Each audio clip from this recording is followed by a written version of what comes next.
Some men are born to build empires, but Matt Anderson learned that even billionaires cannot purchase back the dead or fill the silence left by a heart that no longer beats.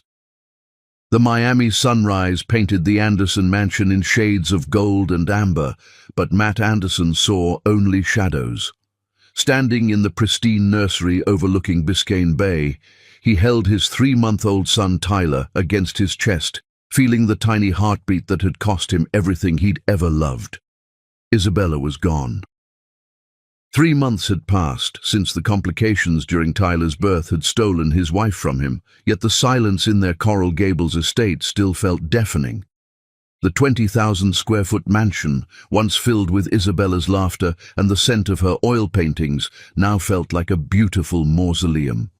Matt had built a tech empire worth over $2 billion, had conquered markets and competitors alike, but he couldn't conquer the emptiness that consumed him every time Tyler cried for a mother who would never come. "Mr. Anderson," the voice of Patricia Donnelly from Miami's most exclusive nanny agency cut through his thoughts. "I have one more candidate for you to meet. I believe she might be exactly what Tyler needs." Matt turned from the floor-to-ceiling windows, his steel-grey eyes reflecting the exhaustion that no amount of Cuban coffee could cure. In the 3 months since Isabella's funeral, he'd interviewed 12 nannies. Each one had been professionally competent, highly recommended, and utterly forgettable. Tyler had rejected them all with piercing cries that seemed to echo Matt's own grief. "I don't know, Patricia," Matt said, his voice hoarse from another sleepless night. "Tyler hasn't responded well to anyone. Maybe it's too soon. Trust me on this one, Mr. Anderson. Asya Williams is different." The woman who entered the nursery moved with quiet grace, her warm brown eyes immediately finding Tyler instead of taking in the obvious luxury surrounding them. She was beautiful in an understated way. No designer clothes or perfectly styled hair, just simple elegance in a cream blouse and navy skirt. But it was her expression that stopped Matt cold. She was looking at Tyler the way Isabella used to look at her paintings, with pure, uncomplicated love. "Hello, little one," Asya said softly, and Tyler's constant fussing suddenly stilled. "What a beautiful boy you are." Matt felt his breath catch. Tyler hadn't stopped crying for a stranger in months. "I'm Asya Williams," she said, finally looking up at Matt, with eyes that held genuine warmth rather than the calculating ambition he'd grown accustomed to seeing in Miami's social circles. "Patricia has told me so much about Tyler." "And what exactly did she tell you?" Matt asked, his CEO instincts automatically testing her. "That he's a little boy who misses his mama," Asya replied simply, "and that his daddy is doing everything he can to fill that space, but sometimes love needs a woman's touch." Something in her voice, the absence of pity, the presence of understanding, made Matt's carefully constructed walls crack slightly. "Tyler hasn't taken well to caregivers. He cries constantly. The pediatrician says he's healthy, but he's grieving too," Asya finished. "Babies feel everything we feel, Mr. Anderson. They just don't have words for it yet." As if responding to her voice, Tyler turned his head toward Asya and made a soft, cooing sound. Matt stared in amazement. His son hadn't made a peaceful sound in weeks. "Would you mind if I held him?" Asya asked. Matt hesitated. Tyler's rejections of other nannies had been brutal, screaming fits that lasted hours, refusing bottles, rejecting comfort. But something about this woman felt different. Slowly, he passed Tyler into her arms. The change was immediate and miraculous. Tyler settled against Asya's shoulder with a contented sigh, his tiny fist curling around her necklace, a simple silver cross that caught the morning light. Without thinking, Asya began humming a soft lullaby, swaying gently as if she'd been caring for Tyler his entire short life. Matt felt tears he'd been holding back for months threaten to fall. "How?" he whispered. "Sometimes healing recognizes healing," Asya said quietly, still swaying with Tyler. I lost my mama when I was Tyler's age. My grandmother used to tell me that love leaves an echo in our hearts, and babies can hear those echoes better than anyone. What happened to your parents? Matt asked, surprised by his own curiosity. He never asked personal questions during interviews. Mama died in a car accident when I was a baby. Daddy couldn't handle raising me alone, so my grandmother took me in. She taught me that love isn't about blood or marriage certificates. It's about showing up every day with your whole heart. Asya's voice carried no bitterness, only quiet strength. Tyler doesn't need someone to replace his mama. He needs someone to help him feel her love through new hands. For the first time in months, Tyler was completely peaceful.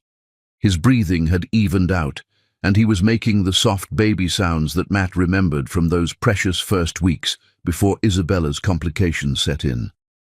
"Where are you from, Miss Williams?" Matt asked, trying to maintain some semblance of a professional interview, while his son demonstrated more trust in a stranger than he'd shown anyone in months.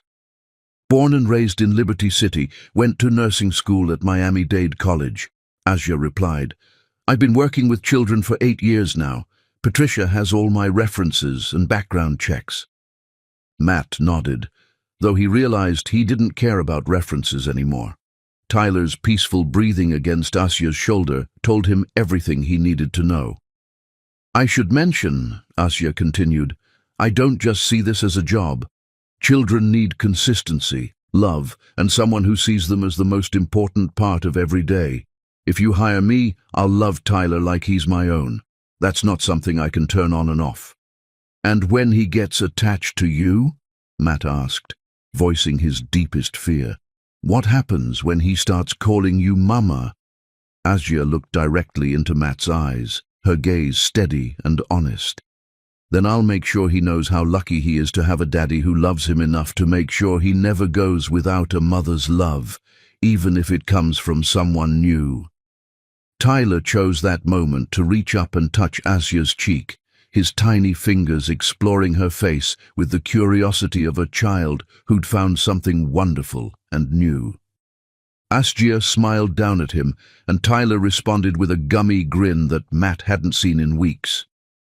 "The position offers full room and board," Matt said, his voice thick with emotion he was trying to suppress. "Private suite on the second floor. Salary is $200,000 annually, plus benefits and a car." "Mr. Anderson," Asya said carefully, "I need you to know that I don't care about any of that. I care about Tyler. If you're looking for someone to just keep him fed and clean while you work, you need a different person. If you want someone who'll sing to him when he has nightmares, teach him his mama's name so he grows up knowing he was loved, and make sure this big house feels like a home, then I'm your girl." Matt watched as Tyler grabbed onto Asya's finger, holding tight like he was afraid she might disappear. In that moment, Matt made a decision that would change all their lives. "When can you start?" he asked. "Right now, if you need me to," Asya replied without hesitation. "There's just one thing," Matt said, his businessman's caution reasserting itself. "My mother visits frequently, and she has strong opinions about Tyler's upbringing. She can be difficult." "Mr. Anderson," Asya said with quiet dignity, "I've been underestimated my whole life because of where I come from and what I look like. But I've never let anyone's opinion stop me from doing what's right for a child. If your mother's main concern is Tyler's well-being, we'll get along fine." As Patricia Donnelly completed the paperwork in Matt's study, Asya continued to hold Tyler, who had fallen into the first peaceful sleep he'd had in days. Matt found himself watching them from the doorway, something stirring in his chest that wasn't quite grief and wasn't quite hope. In Tyler's nursery, he noticed something that made his breath catch, a small wrapped gift on the changing table with Isabella's handwriting. "For Tyler, when he needs extra mama love. Give to the woman who loves him like I do. You'll know her by his smile. Isabella." Matt stared at the gift he'd somehow overlooked during months of grief. Inside was a soft grey stuffed elephant with gentle eyes and a note. Every little boy needs something to hold when the world feels scary. This elephant will remind him he's loved even when Mama's not in the room. His hands trembling, Matt looked at Asya humming to Tyler, at his son's peaceful expression, and realized Isabella had somehow known this moment would come. "She's good for him," Patricia said quietly, appearing beside Matt. "Yes," Matt agreed, clutching Isabella's gift. "I think my wife would have loved her." Outside, Miami's endless summer stretched across the bay, and for the first time since Isabella's death, Matt Anderson felt like his wife was still guiding their family toward love. He didn't know that the woman now humming lullabies to his son would not only heal Tyler's broken heart, she would eventually teach Matt how to love again. Tyler stirred in Asya's arms, opened his eyes, and looked directly at his father with an expression of such pure contentment that Matt's breath caught. His son was going to be okay. They were all going to be okay. For the first time in months, Matt Anderson smiled. Chapter 2. A Mother's Love Grows. Love arrives quietly sometimes, like morning light creeping across Miami Bay, so gentle you don't notice it's transforming everything until you're already living in a completely different world. 8 months had passed since Asya Williams first stepped into the Anderson mansion, and Tyler's laughter now echoed through halls that had known only silence since Isabella's death. At 11 months old, he was a chubby-cheeked bundle of energy who babbled constantly, clapped his hands when Asya entered the room, and had developed the endearing habit of trying to feed her his breakfast with his tiny fingers. Matt stood in his home office doorway at 7 in the morning, watching Asya and Tyler in the sunlit breakfast nook that overlooked the infinity pool. She was singing softly while Tyler sat in his high chair, more interested in watching her face than eating his mashed bananas. The scene was so perfect, so naturally maternal, that Matt felt his chest tighten with an emotion he wasn't ready to name. "Good morning, Mama Asya," Tyler suddenly called out, clapping his hands with delight.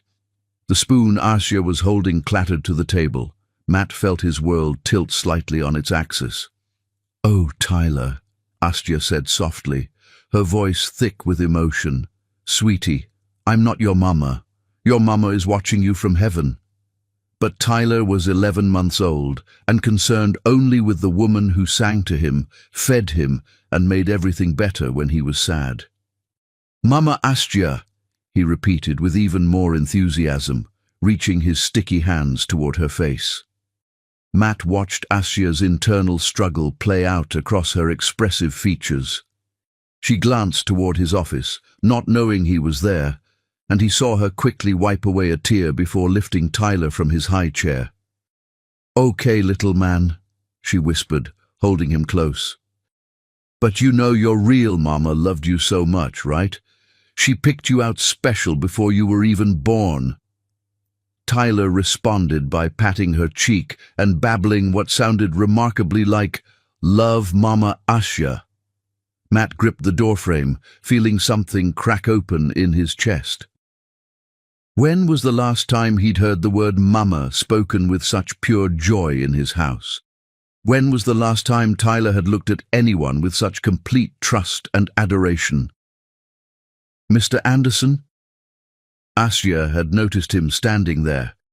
"I'm sorry, I've been trying to correct him, but—" "Don't," Matt said, his voice rougher than intended.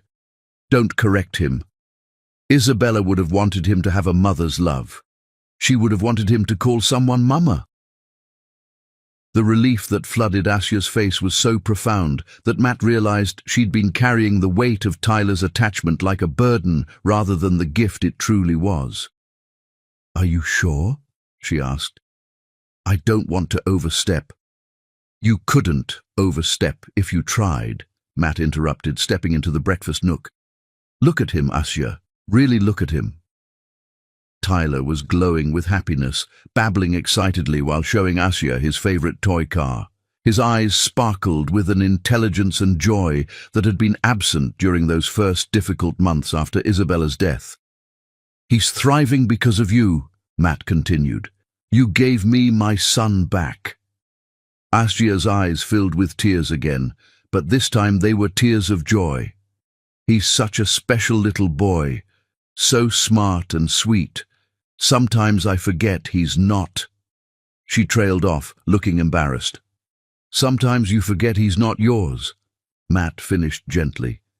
She nodded, not trusting her voice.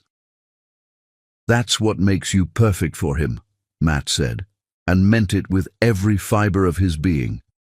2 months later, Tyler took his first wobbly steps across the living room, not to his father, but directly to Asya, who was sitting on the floor with her arms outstretched, calling encouragement.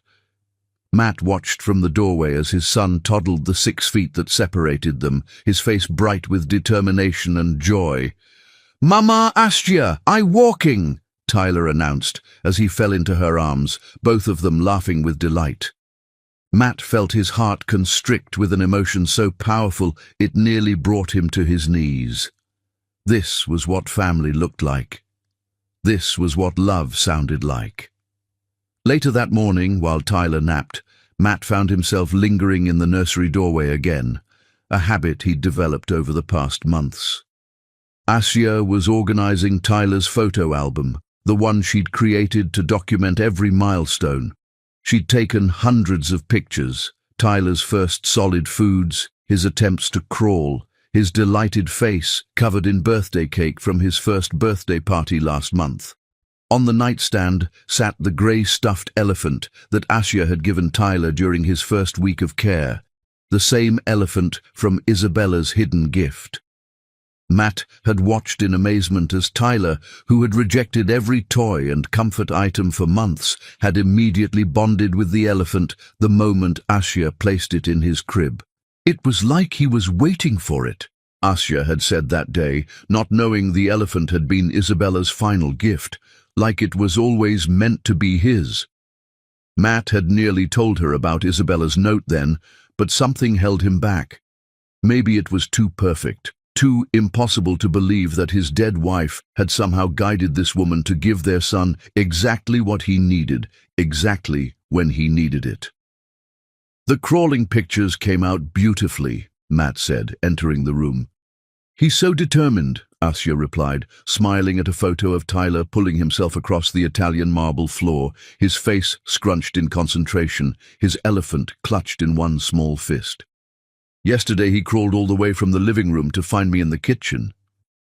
"He follows you everywhere," Matt observed, and there was something in his tone that made Asya look up from the photo album. "Is that a problem?" she asked carefully. "No," Matt said, surprising himself with the honesty in his voice. "Actually, I think I'm a little jealous." Asya's eyebrows rose. "Jealous?" "When I come home from work, Tyler smiles when he sees me, but his whole face lights up when he sees you. When he's hurt, he wants you. When he's scared, he calls for you. When he learned to clap, he clapped for you." Matt sat down in the rocking chair where he'd watched Asya comfort Tyler countless times. "I used to come home to silence. Now I come home to hear your voice reading him stories, or both of you laughing in the garden." "Mr. Anderson." "Matt," he corrected. "We've been living in the same house for 8 months, Asya. I think we can use first names." "Matt," she said, and something about the way his name sounded in her voice made his pulse quicken. "Tyler loves you deeply. You're his daddy. That's a different kind of love than what he has with me, but it's just as important." "I know," Matt said, "but sometimes I come home and hear you singing to him, and I remember what this house used to sound like when Isabella was alive. You brought music back into our home." The admission hung between them, more intimate than Matt had intended. He saw Asya's breath catch, saw the way her hand stilled on the photo album. "Isabella had a beautiful voice," Asya said softly. "Tyler has her musical ear. Have you noticed how he tries to hum along when I sing?" "I've noticed," Matt said, his voice barely above a whisper. And I've noticed that somehow you knew exactly what he needed before any of us did, he thought, looking at the elephant that had bridged the gap between his wife's love and this woman's care. That afternoon brought an unwelcome interruption to their peaceful routine. Misha Anderson arrived unannounced, as was her custom, sweeping into the mansion like a perfectly coiffed hurricane. At 62, Matt's mother remained strikingly beautiful, but her beauty had hardened over the years into something sharp and calculating. "Matthew," she said, offering her cheek for the perfunctory kiss he dutifully provided, "you look thin. That woman isn't feeding you properly." "That woman has a name, Mother. It's Asya, and I'm eating fine." Misha's pale blue eyes swept the foyer, taking in the family photos Asya had arranged on the console table. Candid shots of Matt and Tyler, Tyler's first birthday party, Tyler playing in the garden.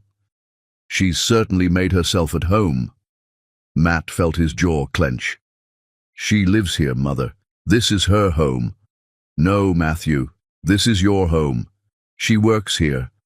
Misha's tone was ice cold. "There's a difference, and it's important that everyone understands that difference."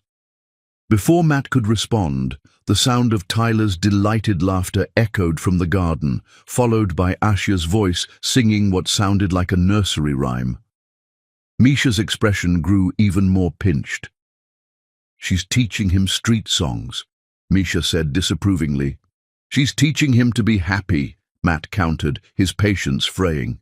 They walked to the floor-to-ceiling windows that overlooked the garden, where Asya was pushing Tyler on the swing Matt had installed last month. Tyler was shrieking with joy, his chubby arms stretched toward the sky, completely secure in Asya's hands. "Mama, Asya, higher!" Tyler called out, and Matt watched his mother's face turn to stone. "Did he just call her Mama?" Misha asked, her voice dangerously quiet. "Yes. And you allow this?" "I encourage it," Matt said firmly. "Tyler needs a mother figure, and Asya loves him like her own son." "That," Misha said, turning to face her son with eyes like chips of ice, "is exactly the problem. She's the help, Matthew. She's not his mother, she's not family, and she certainly isn't going to be around forever. What happens when Tyler gets too attached and she leaves for a better opportunity?" "She's not going anywhere," Matt said, though he realized he'd never actually asked Asya about her long-term plans. "Everyone has a price, son. Everyone leaves eventually. And when she does, Tyler will be heartbroken, and you'll be left picking up the pieces." Misha straightened her designer jacket with sharp, angry movements. "Mark my words, Matthew. That woman is going to cause nothing but trouble for this family." That evening, after Misha had left and Tyler was asleep, Matt found Asya in the garden where she often sat after putting Tyler to bed.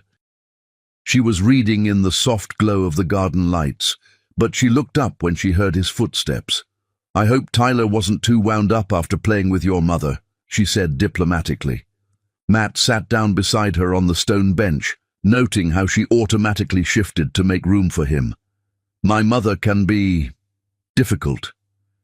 "She loves Tyler," Asya said carefully. "That's what matters. She made some comments today about Tyler calling you Mama, about your place in this family." Matt looked at Asya's profile in the moonlight, noting the tension in her shoulders. "I want you to know that I don't share her opinions." "What are her opinions?" Asya asked quietly. Matt hesitated, then decided on honesty. "She thinks you're going to leave someday and break Tyler's heart." Asya was quiet for so long that Matt began to worry he'd said the wrong thing. When she finally spoke, her voice was steady but sad. "Is that what you think too?" "No," Matt said, and realized he meant it completely. "I think you're the best thing that's happened to Tyler since he was born. I think you saved both of us from drowning in grief.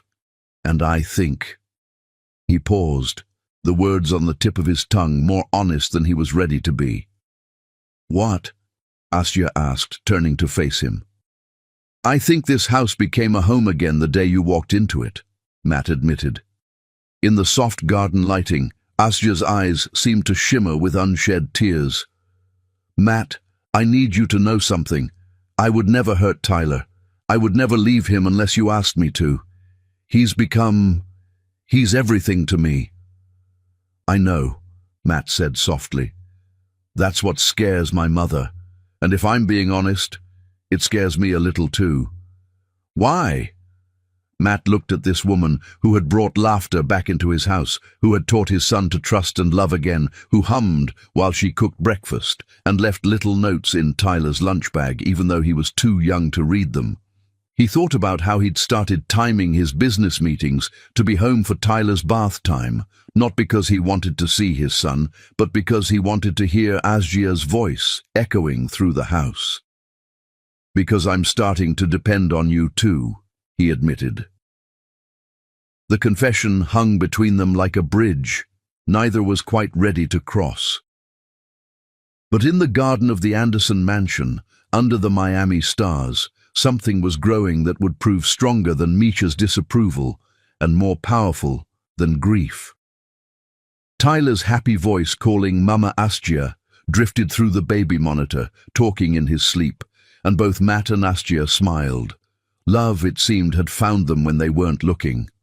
Chapter 3. The manipulation begins. There are storms that announce themselves with thunder and lightning, and then there are the quiet hurricanes that wear designer perfume and speak in whispered cruelties, destroying everything in their path with surgical precision. The dinner party was Misha Anderson's idea, naturally. She'd insisted on hosting it at Matt's mansion, claiming she wanted to bring some proper society back into Tyler's life. As servers moved efficiently through the dining room, Miami's elite mingled on the terrace overlooking Biscayne Bay, their laughter mixing with the gentle sound of waves. Asya had offered to take Tyler upstairs during the party, but Matt had insisted she join them. She looked elegant in a simple black dress from Aventura, her natural beauty requiring no enhancement beyond pearl earrings that had belonged to her grandmother. She stood near the garden doors, quietly watching Tyler play with his toys in his playpen. So that's the nanny everyone's been talking about, whispered Patricia Velasquez, wife of a prominent Miami developer. She's quite beautiful. Beautiful and knows it, replied Carmen Rodriguez, whose husband owned half the restaurants in South Beach. Look how comfortable she is, mingling with guests instead of staying in the kitchen where she belongs. Misha Anderson approached with predatory grace. Ladies, I see you've noticed our Tyler's caregiver. Such a devoted girl. Perhaps too devoted, if you ask me. What do you mean? Asked Patricia, leaning closer. Well, Misha said conspiratorially, Tyler calls her Mama. Can you imagine? My grandson calling the help Mama. The women exchanged loaded glances. In their world, boundaries were everything. Matthew allows this? Carmen asked, scandalized. My son has been through so much since Isabella's death, Misha replied with practiced maternal concern. I'm afraid his judgment regarding household staff has become clouded. Across the terrace, Asya was crouched beside Tyler's playpen, helping him stack colorful blocks while he babbled happily. She was completely absorbed in the toddler's delight, unaware of the conversation taking place 20 feet away. There was something in her posture, a quiet strength, a dignity that came from years of proving herself in rooms where she wasn't expected to belong, that Misha noticed despite her disapproval. The child does seem quite attached to her, Patricia observed. Dangerously so, Misha agreed. And what happens when she decides to move on? Poor Tyler will be devastated, and Matthew will have to start all over again. What Misha couldn't see was the steel in Asya's spine, the same strength that had carried her through nursing school while working 3 jobs, the same resolve that had helped her rise above every whispered comment about that girl from Liberty City who thinks she belongs here. Someone should talk to your son, Carmen suggested. Oh, I've tried, Misha sighed dramatically, But you know how stubborn Matthew can be. Perhaps he needs to hear it from someone else. Just then, Tyler knocked over his tower of blocks and began to fuss. Without hesitation, Asia lifted him from the playpen and his tears immediately stopped. She bounced him gently, whispering something that made him giggle. "Mama asked ya," Tyler said clearly, loud enough for half the party to hear. The conversational buzz faltered slightly. Several guests turned to stare, their expressions ranging from amused to appalled. Misha's smile was razor-sharp. "Well," she announced loudly enough for everyone to hear, "children say the most inappropriate things sometimes, don't they? It's so important to correct these little misunderstandings before they become habits." Asia's cheeks flushed with embarrassment, but she maintained her composure with the grace her grandmother had taught her, chin up, shoulders back, dignity intact, no matter what anyone else chose to believe about her worth. She simply kissed Tyler's forehead and whispered, "Let's get you some juice, sweet boy." Matt, who had been discussing business with a client near the bar, noticed the shift in atmosphere immediately. He saw the way some guests were looking at Astia, with that particular mixture of curiosity and judgment that he recognized from his own corporate world. His protective instincts flared as he crossed the terrace. "Is everything all right?" he asked quietly. "Fine," Astia replied, but Matt could see the hurt in her eyes, not just from this moment, but from a lifetime of such moments. Yet she stood tall, holding Tyler with the same confident love she'd shown from her first day in their house. "Maybe we should put him to bed," Matt suggested, but Tyler shook his head vigorously. "No bed. Stay with Mama Asya," Tyler declared, wrapping his arms around Asya's neck. The silence on the terrace was deafening. Matt felt every eye turn toward them, saw the raised eyebrows and knowing looks being exchanged. But he also saw something else, the way Asya's hand gently rubbed Tyler's back, the way her voice remained soft and loving despite the hostile atmosphere, the way she protected his son's emotional security even while her own was under attack. His mother's expression was triumphant, as if Tyler had just proven her point beautifully. "Tyler," Misha said, approaching them with a patronizing smile, "you silly boy. This is Miss Asya. She's not your mama. Your mama is in heaven with the angels." Tyler looked confused, his lower lip beginning to tremble. "Mama Asya," he repeated uncertainly, looking between the adults for reassurance. "Children get so confused when boundaries aren't properly maintained," Misha continued, her voice carrying clearly across the terrace. "It's really not fair to them, is it?" Matt felt his jaw clench. "Mother, oh Matthew, I'm not criticizing. I'm simply observing that Tyler might benefit from clearer structure. Perhaps Miss Williams could eat her meals in the kitchen going forward. And maybe we should be more careful about the messages we're sending regarding family roles." Asya's face went pale, but she maintained her dignity. "Of course, Mrs. Anderson, whatever you think is best for Tyler." "Wonderful," Misha said, then turned to address the party guests. "Now, who would like to see Isabella's art studio? I've been thinking about converting it into a proper playroom for Tyler." As the guests began moving inside, chattering about the awkward scene they'd just witnessed, Matt caught Asya's arm gently. "Don't listen to her," he said quietly. "You belong at this table, at every table in this house." "Do I?" Asya asked, and Matt heard the genuine uncertainty in her voice. "Maybe your mother is right. Maybe I have been overstepping." Before Matt could respond, Tyler began crying. Not his usual fussy cry, but the heartbroken wail of a child who sensed something was wrong but didn't understand what. Asya immediately began soothing him, but Tyler was inconsolable. "It's okay, baby boy," she whispered, rocking him gently. "Everything's okay." But Tyler continued crying, and several guests turned to stare again. Matt saw his mother's satisfied expression and felt something cold and angry settle in his chest. "Take him upstairs," Matt said to Asya. "I'll handle this." Later that evening, after the last guest had departed and Tyler was finally asleep, Matt found Asya in the kitchen, cleaning up despite the fact that they had a full catering staff. "You don't have to do that," he said. "I need to stay busy," Asya replied without looking up. "It helps me think." "Think about what?" Asya was quiet for a long moment. "About whether your mother is right. About whether I've forgotten my place in this house." "Your place in this house is wherever you want it to be," Matt said firmly. "Is it?" Asya turned to face him, her eyes bright with unshed tears. "Because tonight felt like a very clear message about where I belong. In the kitchen, in the background, somewhere Tyler can't get confused about who I am to him." Matt stepped closer. "Tyler isn't confused, Asya. He knows exactly who you are to him. You're the woman who rocks him when he has nightmares. You're the woman who sings to him every morning and reads him stories every night. You're the woman who loves him unconditionally. If he wants to call you mama, then that's his choice, not my mother's." "But what if she's right?" Asya whispered. "What if I am overstepping?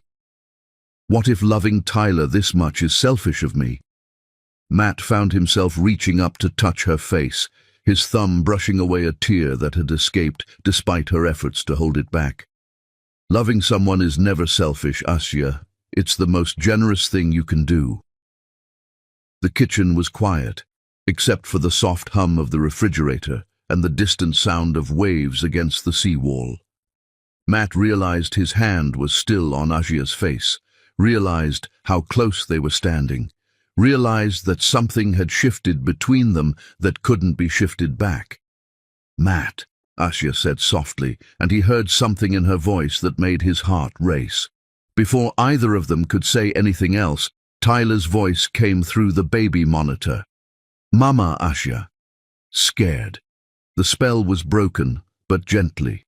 Asya stepped back, but not before Matt caught the look in her eyes, something warm and confused and hopeful all at once. "I should go to him," she said. "We both should," Matt replied.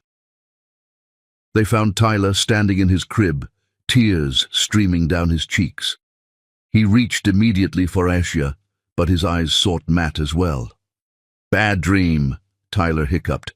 "It's okay, baby boy," Asya soothed, lifting him from the crib. "Mama, Asya's here. Daddy's here too." Matt watched as she settled into the rocking chair with Tyler, beginning to hum the lullaby that always calmed him. But tonight, Tyler seemed restless, as if he could sense the tension from earlier. "Sing with me?" Asya asked Matt quietly. "I don't know the words," Matt admitted. "Then just hum along. He likes your voice." So Matt found himself humming along to a lullaby he'd never heard before, watching his son relax in the arms of a woman who loved him completely, feeling something in his own heart that he wasn't ready to name. As Tyler's breathing evened out in sleep, Matt realized that his mother had been wrong about one thing. Asya wasn't going to break Tyler's heart by leaving.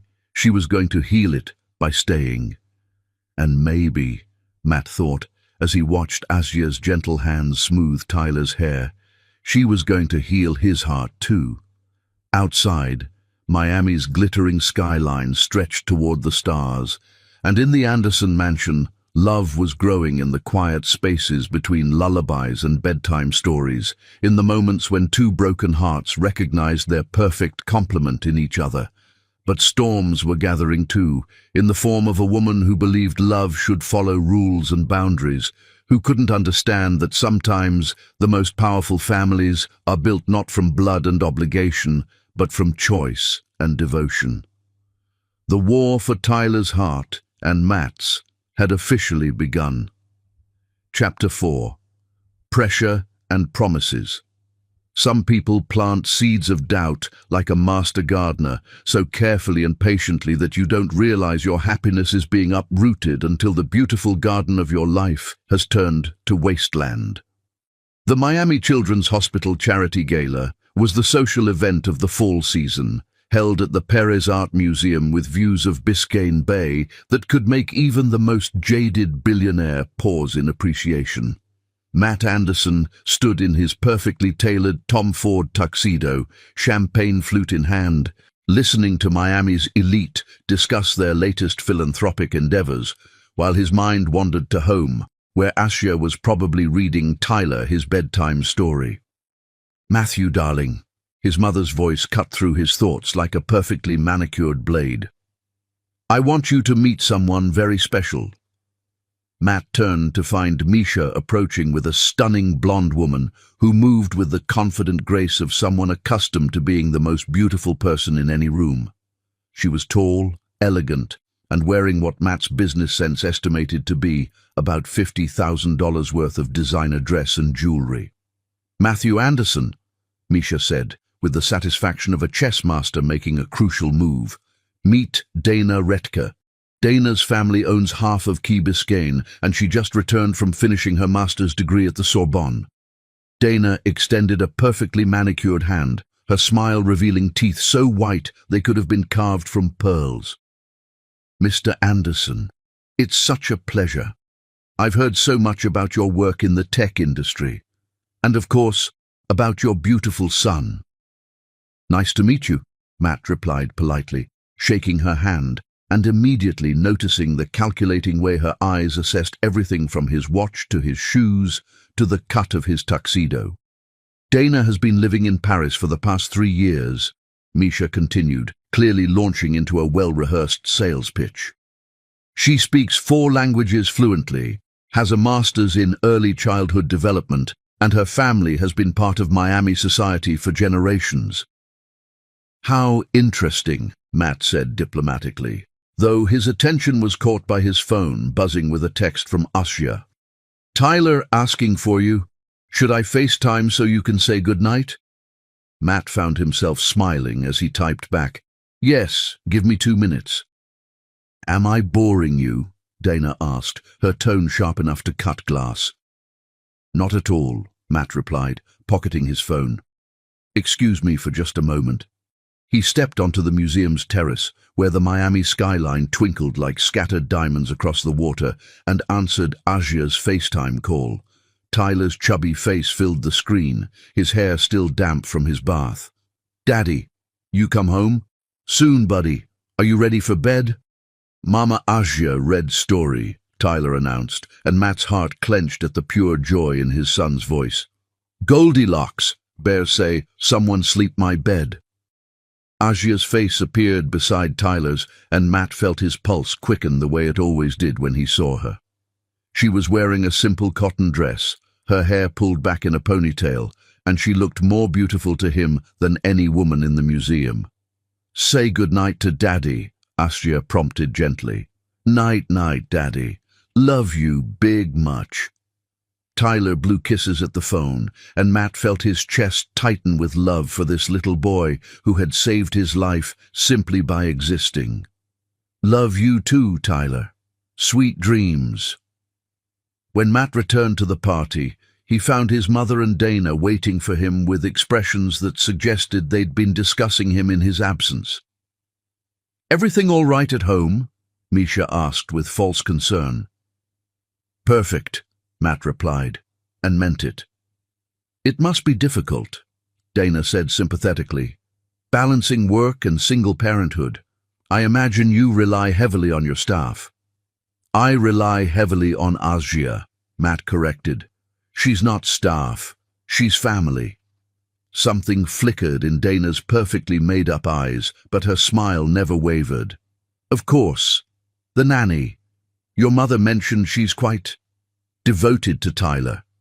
"She loves him like her own son," Matt said, his tone warning them both to tread carefully. "How sweet," Dana replied, but there was something predatory in her expression. "And temporary, of course. I mean, she'll want her own family eventually, her own children." "We haven't discussed her long-term plans," Matt said stiffly. "Oh, but you should," Misha interjected smoothly. "It's important to have contingency plans when you're dealing with the help. People in her situation are always looking for better opportunities." Matt felt his jaw clench. "Her situation? Well, darling, Let's be realistic. She's a lovely girl, I'm sure, but she's working as a nanny because it's the best opportunity available to her right now. When something better comes along, marriage, a higher paying job, whatever, she'll move on. It's only natural. What you need, Dana said, moving closer to Matt with the confidence of a woman accustomed to getting what she wanted, is stability for Tyler. Someone who understands the responsibilities that come with raising a child in a family like yours.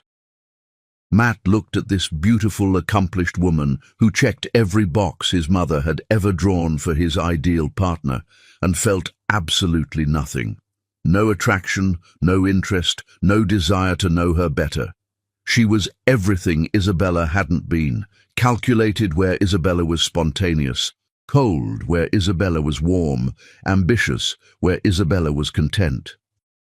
Tyler has stability, Matt said firmly. He has love and consistency and someone who puts his needs above everything else. From the help, Dana said with a patronizing smile. How charming. But what happens when he starts school, when he's invited to birthday parties and play dates? Will the nanny be attending parent-teacher conferences? Will she be the one teaching him about his heritage, his family's place in this community? She'll be the one who taught him how to love and trust, Matt replied. Everything else is secondary. Dana's mask slipped slightly, revealing something cold and sharp underneath. Matthew, I think you're being naive. Children need proper guidance, appropriate role models. Tyler deserves better than what? Matt asked dangerously. Than confusion about his place in the world, Misha interrupted smoothly. Dana simply means that Tyler needs clarity about family structure. He needs to understand the difference between hired help and actual family. Matt felt something snap inside him. Asha is actual family. She's more family to Tyler than anyone else in his life. More than you? Dana asked with fake sweetness. Different from me, Matt clarified, but equally important.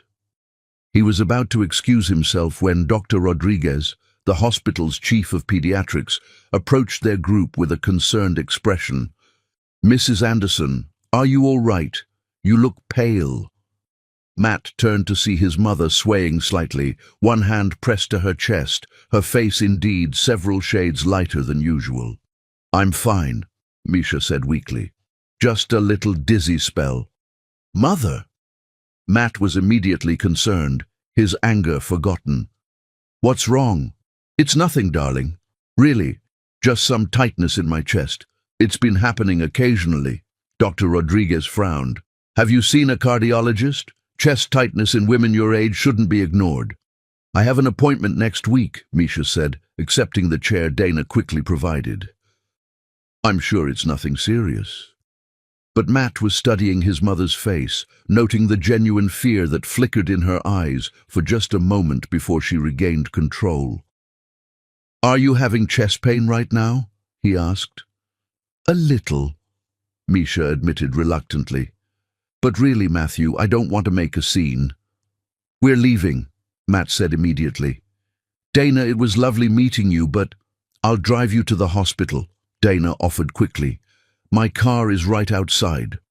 And somehow, in the space of 15 minutes, Matt found himself in Dana's BMW, rushing his mother to Mount Sinai Medical Center, while Dana demonstrated remarkable competence in a crisis, calling ahead to the emergency room and providing calm, steady support. At the hospital, while they waited for test results, Misha sat in the ER bed looking smaller and more fragile than Matt had ever seen her.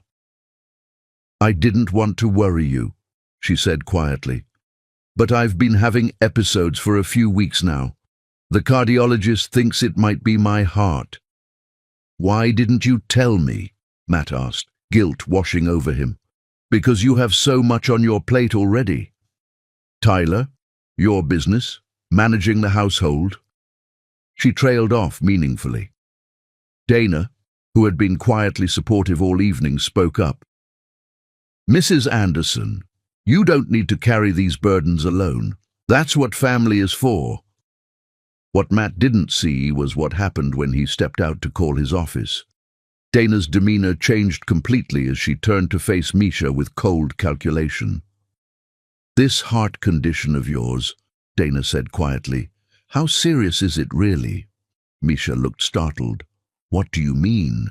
"I mean, are you actually dying, or is this just convenient timing?" Dana's voice was ice cold. "Because if you're manipulating Matthew's grief to get what you want, we should coordinate our efforts."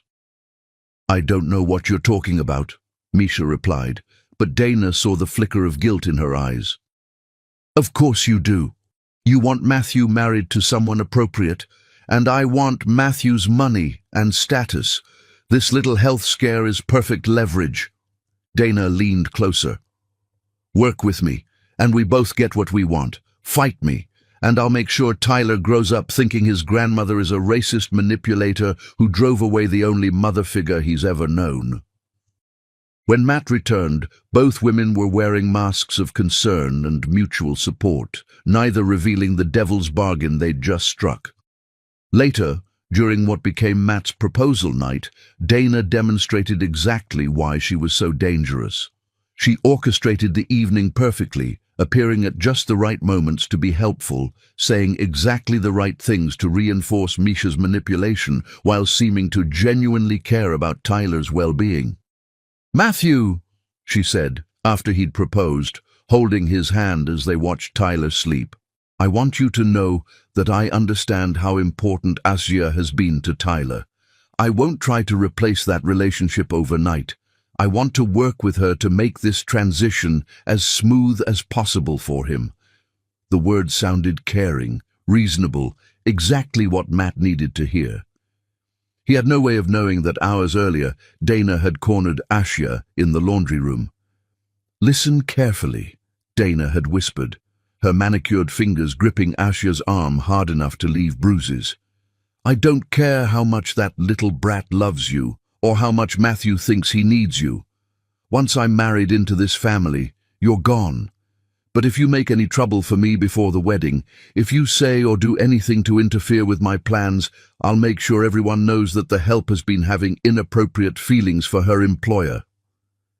Asya had stared at her, seeing the cold calculation behind Dana's beautiful facade.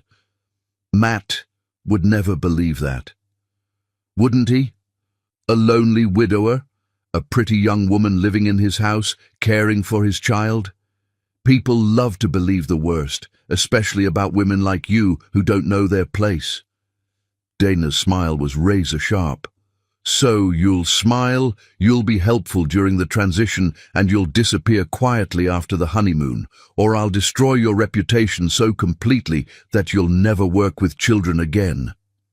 The threat hung between them like poison, and Asya realized she was trapped by a master manipulator who had fooled everyone, including the man she was falling in love with. Misha smiled gratefully at Dana, and Matt noticed the look that passed between them, a look of understanding and mutual appreciation. "Dana has been so helpful tonight," Misha said. "So calm and capable. It reminds me of Isabella, actually. The way she could take charge in a crisis." Matt felt something twist in his chest. Dana was nothing like Isabella. Isabella would have been asking about every patient they passed, would have brought flowers for the nurses, would have turned even an ER visit into an opportunity to spread joy. But Dana had been helpful, competent, reliable. "The test results should be back soon," Dana said, checking her watch. "I can stay as long as you need me." "That's very kind," Matt replied, though he found himself wishing Asya were there instead. Asya, who would have brought comfort food and terrible jokes, and would have somehow made even this sterile ER feel warm. When Dr. Rodriguez finally appeared with the test results, his expression was carefully neutral. "Mrs. Anderson, I'm not seeing any immediate signs of heart attack, but there are some irregularities in your EKG that concern me. I want to schedule you for a full cardiac workup as soon as possible." Misha's face went white. "Irregularities?" "It could be nothing serious, Doctor," Rodriguez said carefully. but given your symptoms and family history, we need to be thorough." On the drive home, Misha was uncharacteristically quiet. When they finally pulled into the Anderson driveway, she turned to Matt with tears in her eyes. "Matthew, I need to ask you something, and I need you to really listen." "Of course. If something happens to me, if these tests show something serious, I need to know that Tyler will be okay, that he'll have the right influences in his life." "Mother, please let me finish. Tyler needs stability, guidance from people who understand his world. He needs proper role models, not just temporary arrangements." Matt felt the weight of guilt and duty pressing down on him like a lead blanket. His mother might be dying. His son might lose the only grandmother he had.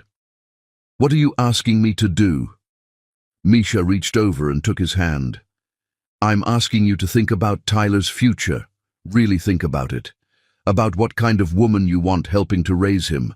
About what kind of family structure will serve him best."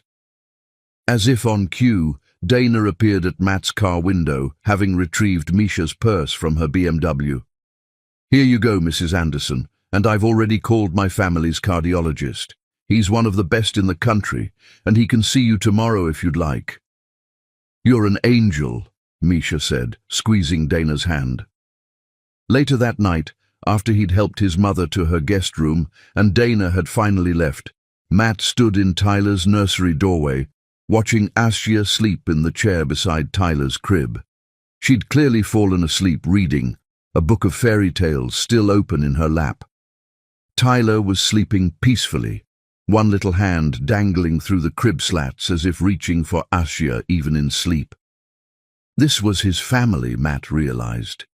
This woman who loved his son unconditionally, who brought laughter and music into their home, who made every day brighter simply by being in it.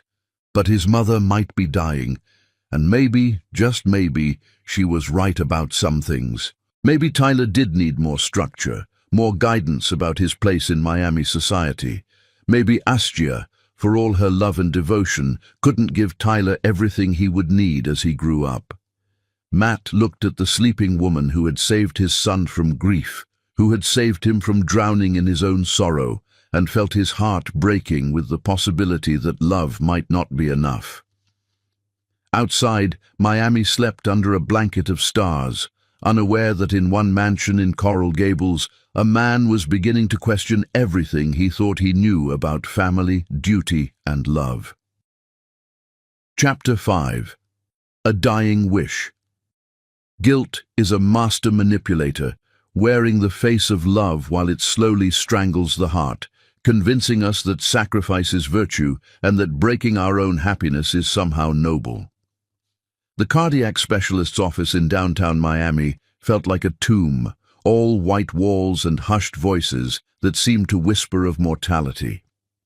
Matt sat beside his mother's hospital bed, holding her surprisingly fragile hand, while Dr. Martinez reviewed the test results with the grim expression of a man delivering a death sentence. "I'm afraid the news isn't good, Mrs. Anderson," Dr. Martinez said, his voice carefully professional. "The blockages are significant, and your heart muscle is showing signs of strain. Without immediate intervention, you're looking at a serious cardiac event within the next few months." Misha's grip on Matt's hand tightened, and he saw genuine fear in her eyes for the second time in a week. "What kind of intervention?" "Open heart surgery, a triple bypass at minimum. It's a serious procedure, especially for someone your age, but it's your best chance for long-term survival." Matt felt the room spin slightly. "What are the risks?" Dr. Martinez hesitated. "There's always risk with surgery this extensive, but without it, Mrs. Anderson has perhaps 6 months. With it, she could live for many more years."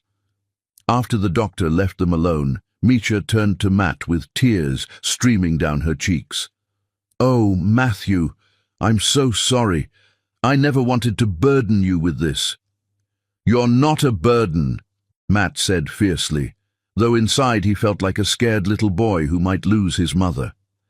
Despite their differences, Despite her manipulations and controlling nature, she was still the woman who had raised him, who had stood by him through Isabella's death, who loved Tyler with fierce devotion. "I am, though," Misha continued. "I can see it in your eyes. You're already planning how to reorganize your life around my illness, how to manage my care while still being the father Tyler needs." She was right, and they both knew it.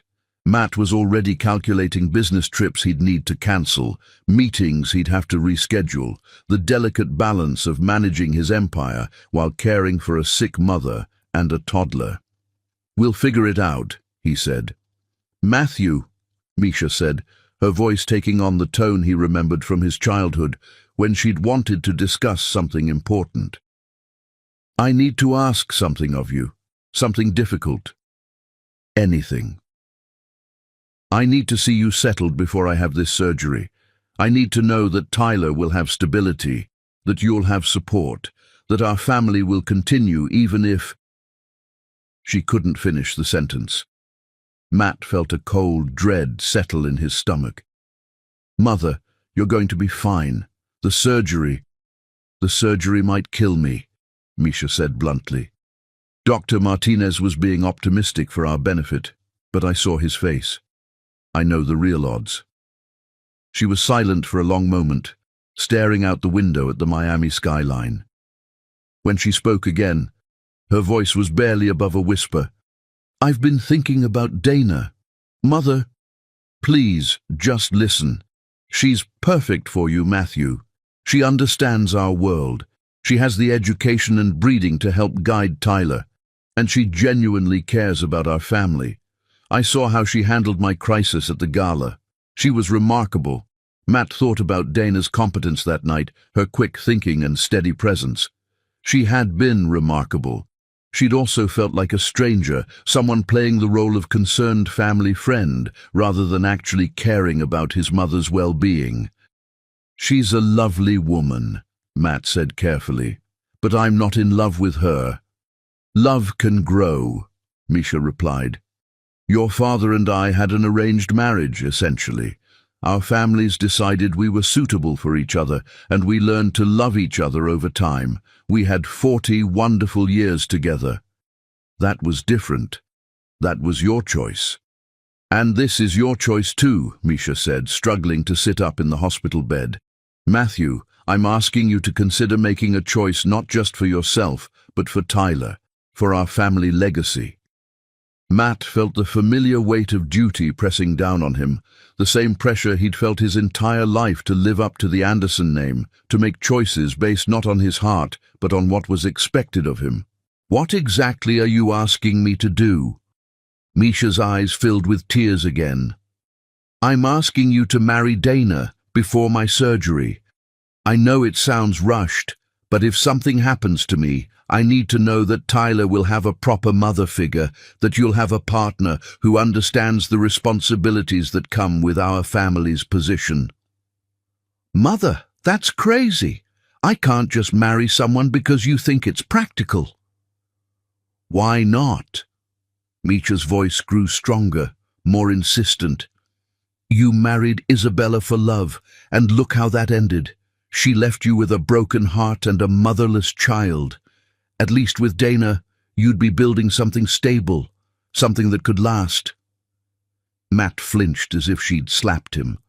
"Isabella didn't choose to die." "No, but she chose to have a baby despite the risks the doctors warned her about. She chose to put her desire for motherhood above Tyler's need for a living mother." Misha's voice was harsh now, revealing years of resentment she'd kept hidden. "I'm asking you to choose differently, to choose stability over passion, security over romance." The room fell silent, except for the beeping of monitors and the distant sounds of Miami traffic. Matt stared at his mother, seeing not the manipulative society matron he often butted heads with, but a frightened woman facing her own mortality. "This is really what you want?" he asked finally. "It's my dying wish," Misha said simply. "Please, Matthew, give me this piece before I go into surgery." That night, Matt drove home through Miami's neon-lit streets, feeling like he was drowning. The weight of his mother's request sat on his chest like a stone, making it difficult to breathe. When he pulled into his driveway, he could see warm light spilling from Tyler's nursery window, could hear Asia's voice floating on the evening breeze as she sang their son to sleep. Their son. When had he started thinking of Tyler as belonging to both of them? Matt found Asia in the kitchen, preparing Tyler's bottles for the next day. She looked up when he entered, and her face immediately creased with concern. "How's your mother?" she asked. "Not good," Matt replied, accepting the cup of coffee she automatically handed him. "She needs surgery, soon." "Oh, Matt, I'm so sorry. Is there anything I can do?" Matt looked at this woman who always thought of others first, who had dropped everything to care for his son, who had brought love and laughter back into his broken family. How could he tell her that his mother's dying wish was for him to marry someone else? How could he explain that duty and guilt were about to destroy the best thing that had happened to him since Isabella's death? "Actually, there is something," he said, his voice sounding strange even to his own ears. "I need to ask you about your long-term plans." Asia's hands stilled on the bottles. "My long-term plans.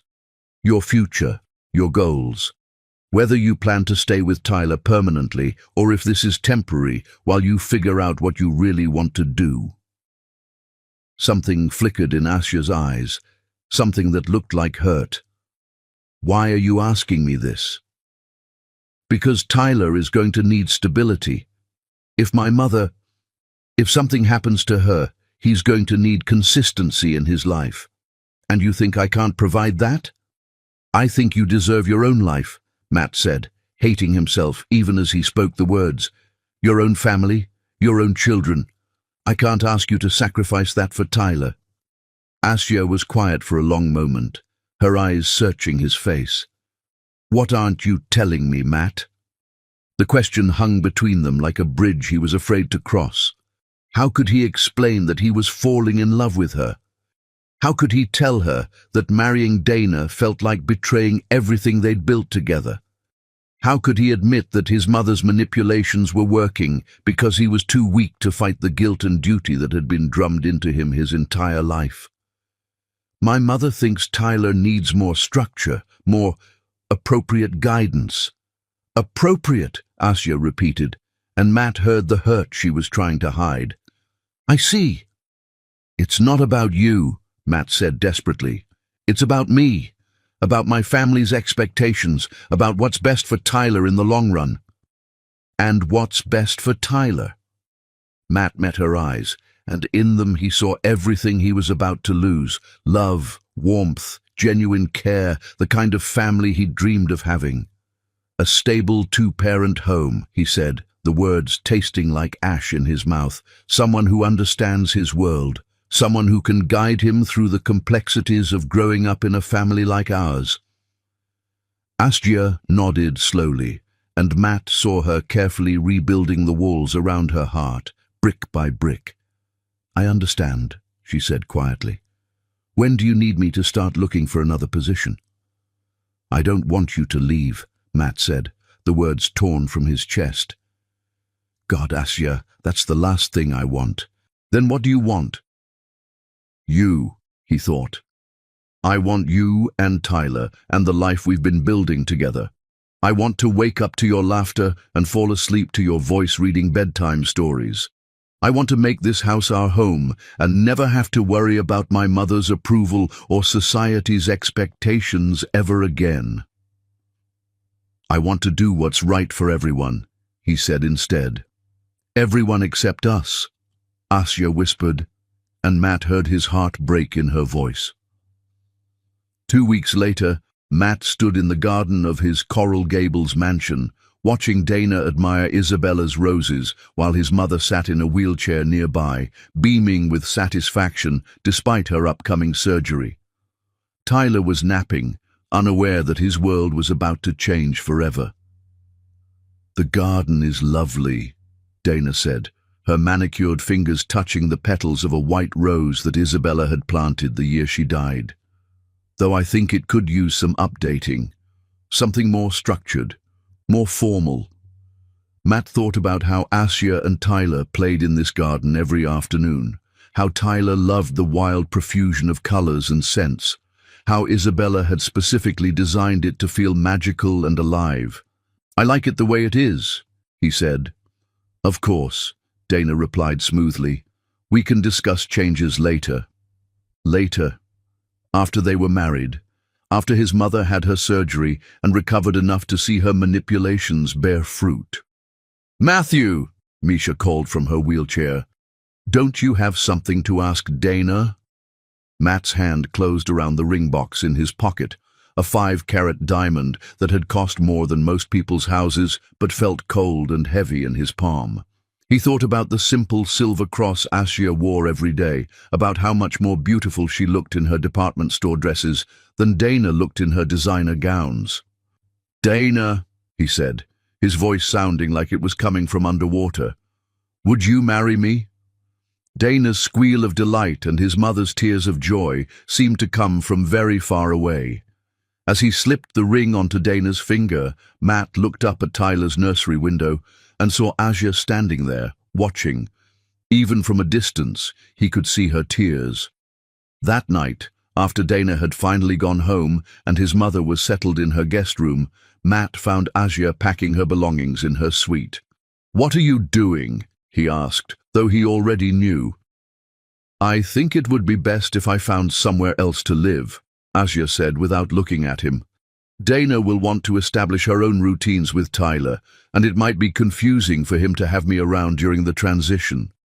"Tyler needs you," Matt said desperately.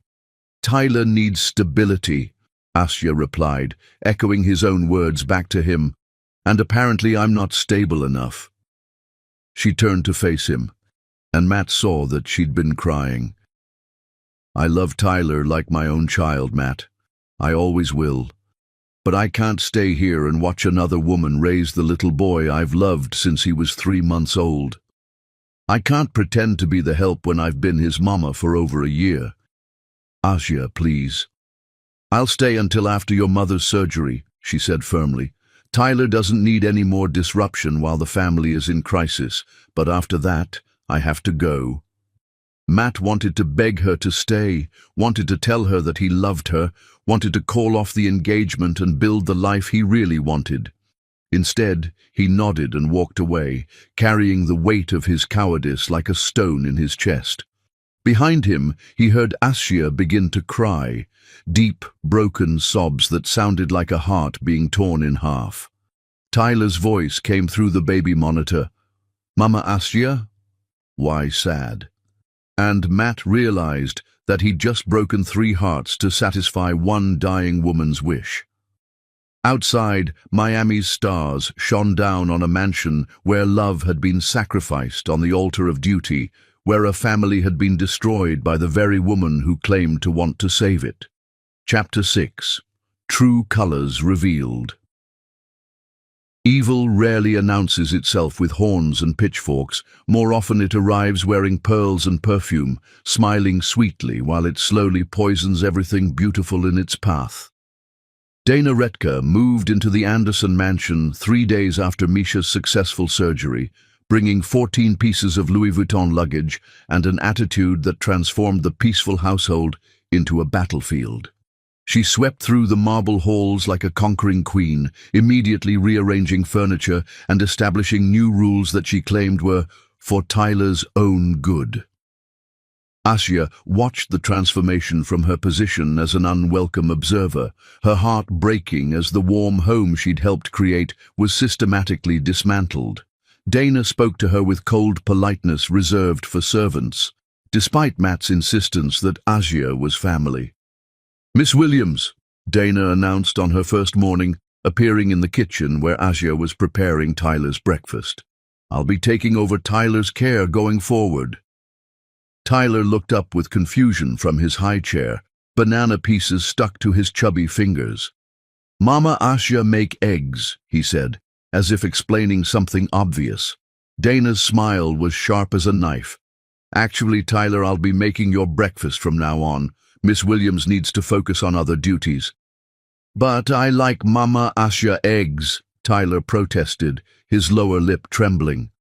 You'll like my eggs better, Dana said with false cheer. And we need to discuss this Mama Asya business. Miss Williams isn't your mama, sweetie. I'm going to be your new mama soon. Tyler's eyes filled with tears. No! Want Mama Asya! Tyler! Dana's voice carried a warning that made Asya's protective instincts flare. Big boys don't cry over silly things. Miss Williams is just the nanny. She's not family. Asya felt each word like a physical blow, but she forced herself to remain calm for Tyler's sake. It's okay, sweet boy. Dana is right. She's going to take very good care of you. But Tyler wasn't easily comforted. He reached his sticky hands toward Asya, crying harder. Up, Mama Asya, up! Dana physically stepped between them, preventing Asya from comforting the crying toddler. Tyler, stop this nonsense immediately. Miss Williams, perhaps you could focus on cleaning the upstairs bathrooms while I handle Tyler's breakfast. The dismissal was clear and humiliating. Asya looked at Tyler's tear-streaked face, her heart breaking as she was forced to abandon him during his distress. Of course, Miss Retka, Asya replied with quiet dignity, though inside she was screaming. As she left the kitchen, she could hear Tyler's cries intensifying and Dana's voice growing sharper. Stop that crying right now, Tyler. You're being ridiculous. By the time Matt returned from his business trip 2 days later, Dana had established a new household hierarchy with herself at the top and Asya firmly relegated to staff status. She'd moved Asya's meals to the kitchen, forbidden her from eating with the family, and created a long list of cleaning duties that kept Asya busy during Tyler's waking hours. How did everything go? Matt asked Dana over dinner, Tyler fussing in his high chair beside them. Wonderfully, Dana replied, cutting her steak with precise movements. Tyler and I are getting to know each other beautifully, aren't we, sweetie?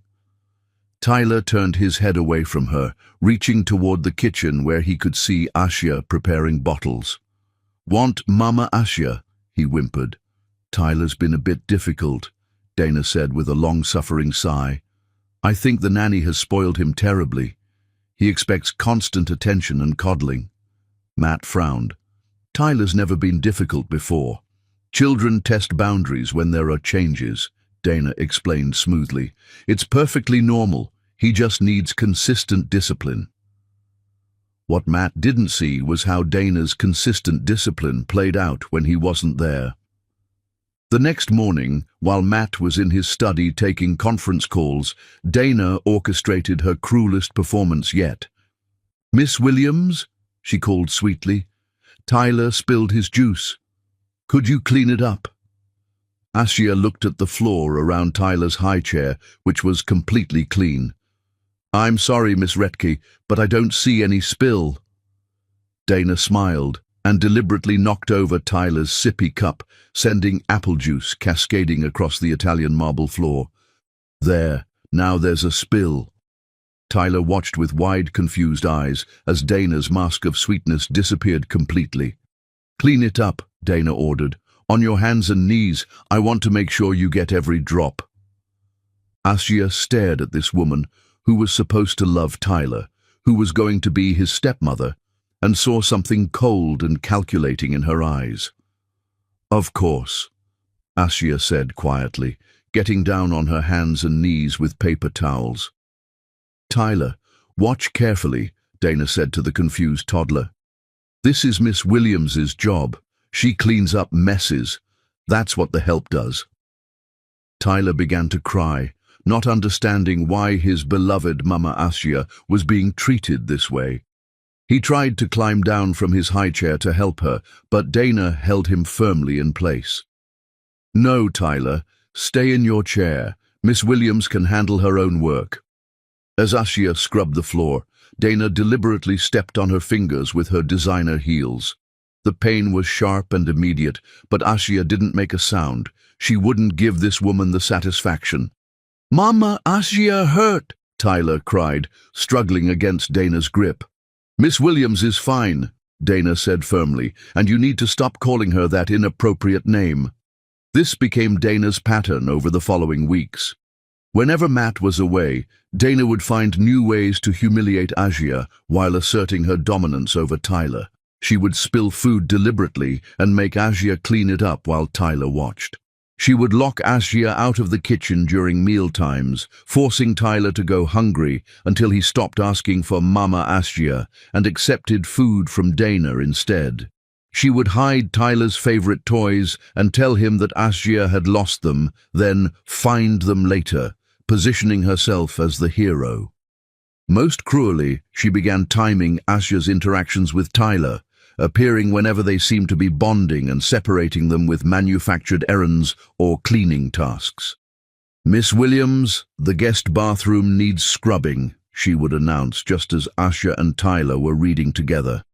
"Miss Williams, I need you to reorganize the linen closet immediately," she would say when she found them building blocks in the playroom.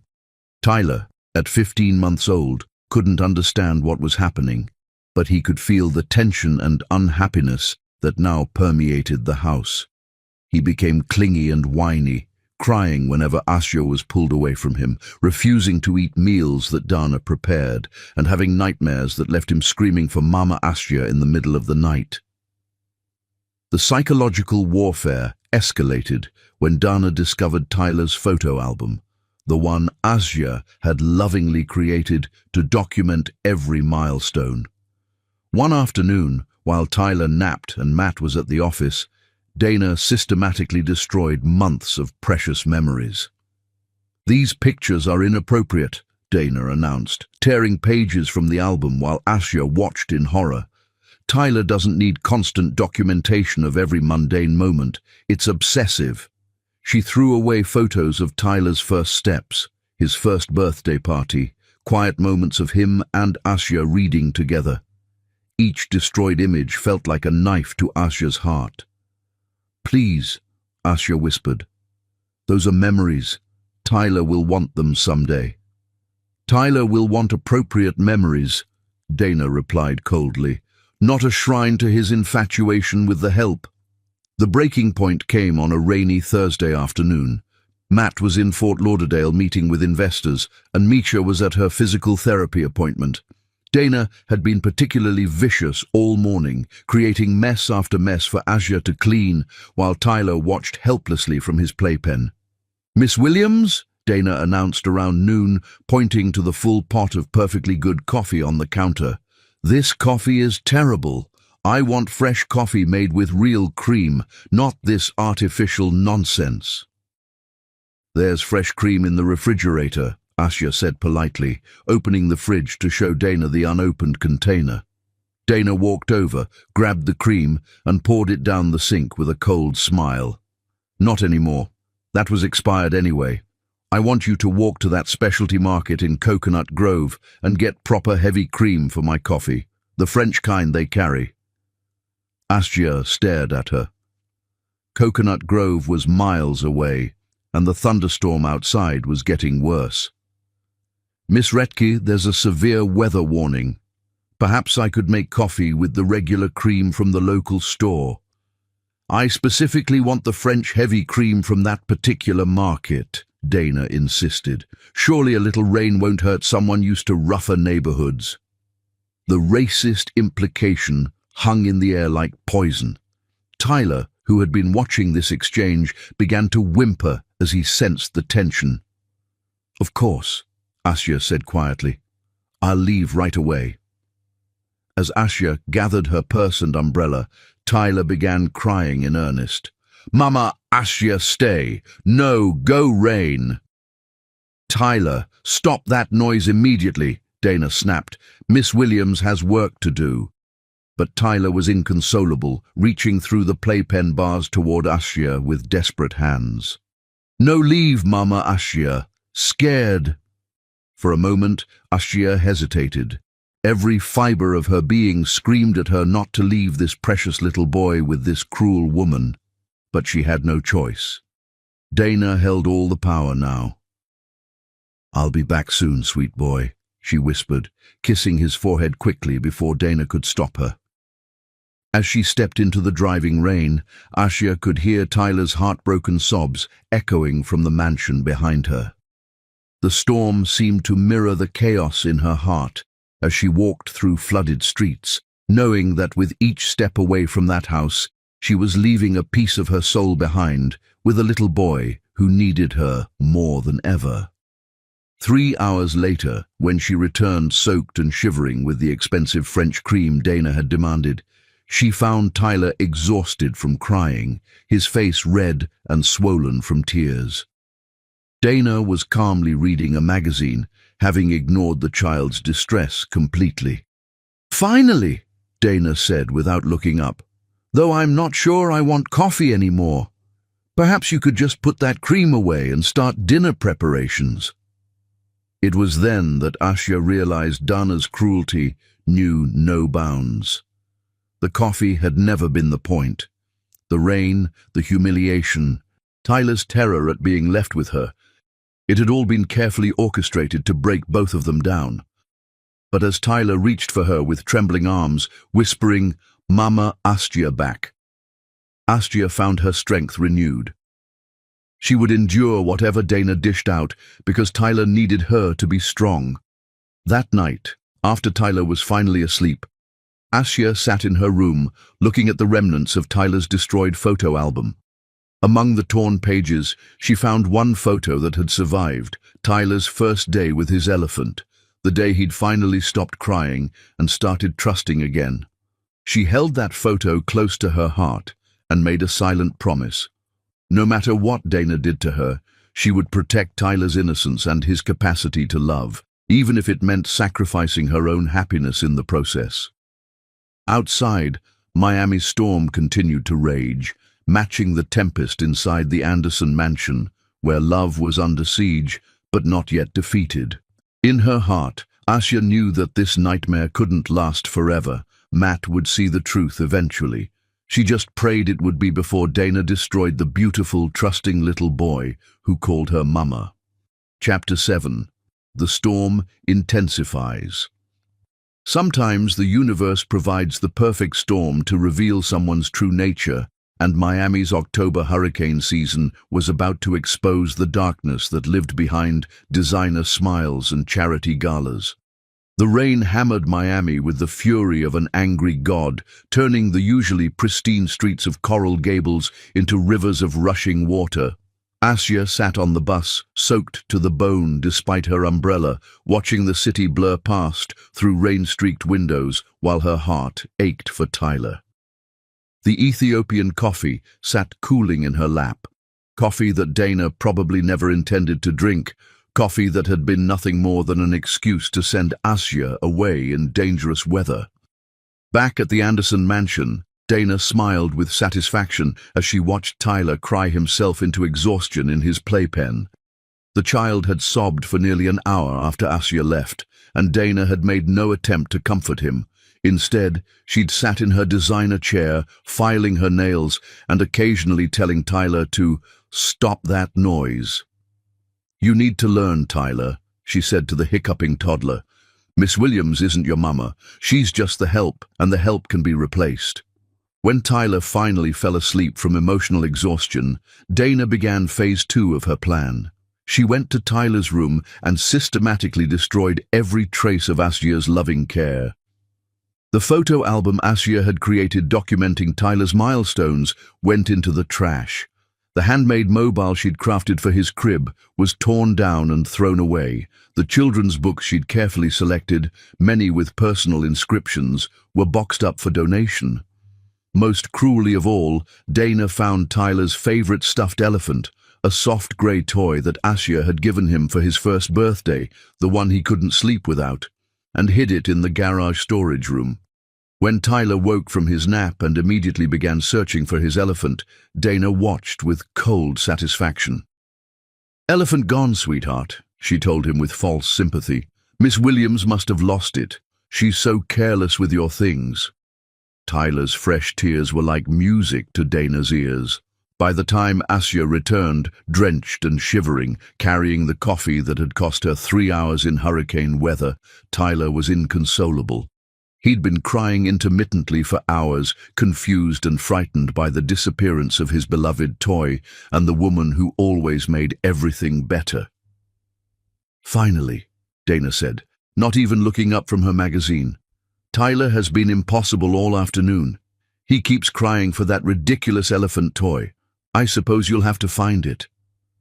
Asya immediately went to Tyler, whose face lit up through his tears when he saw her. "Mama Asya, you back?" "I'm here, sweet boy," Asya soothed, lifting him from his playpen. "What's wrong? Where's your elephant?" "Gone!" Tyler wailed. "Elephant gone!" Asya searched Tyler's room, the playroom, every corner of the house, but the elephant was nowhere to be found.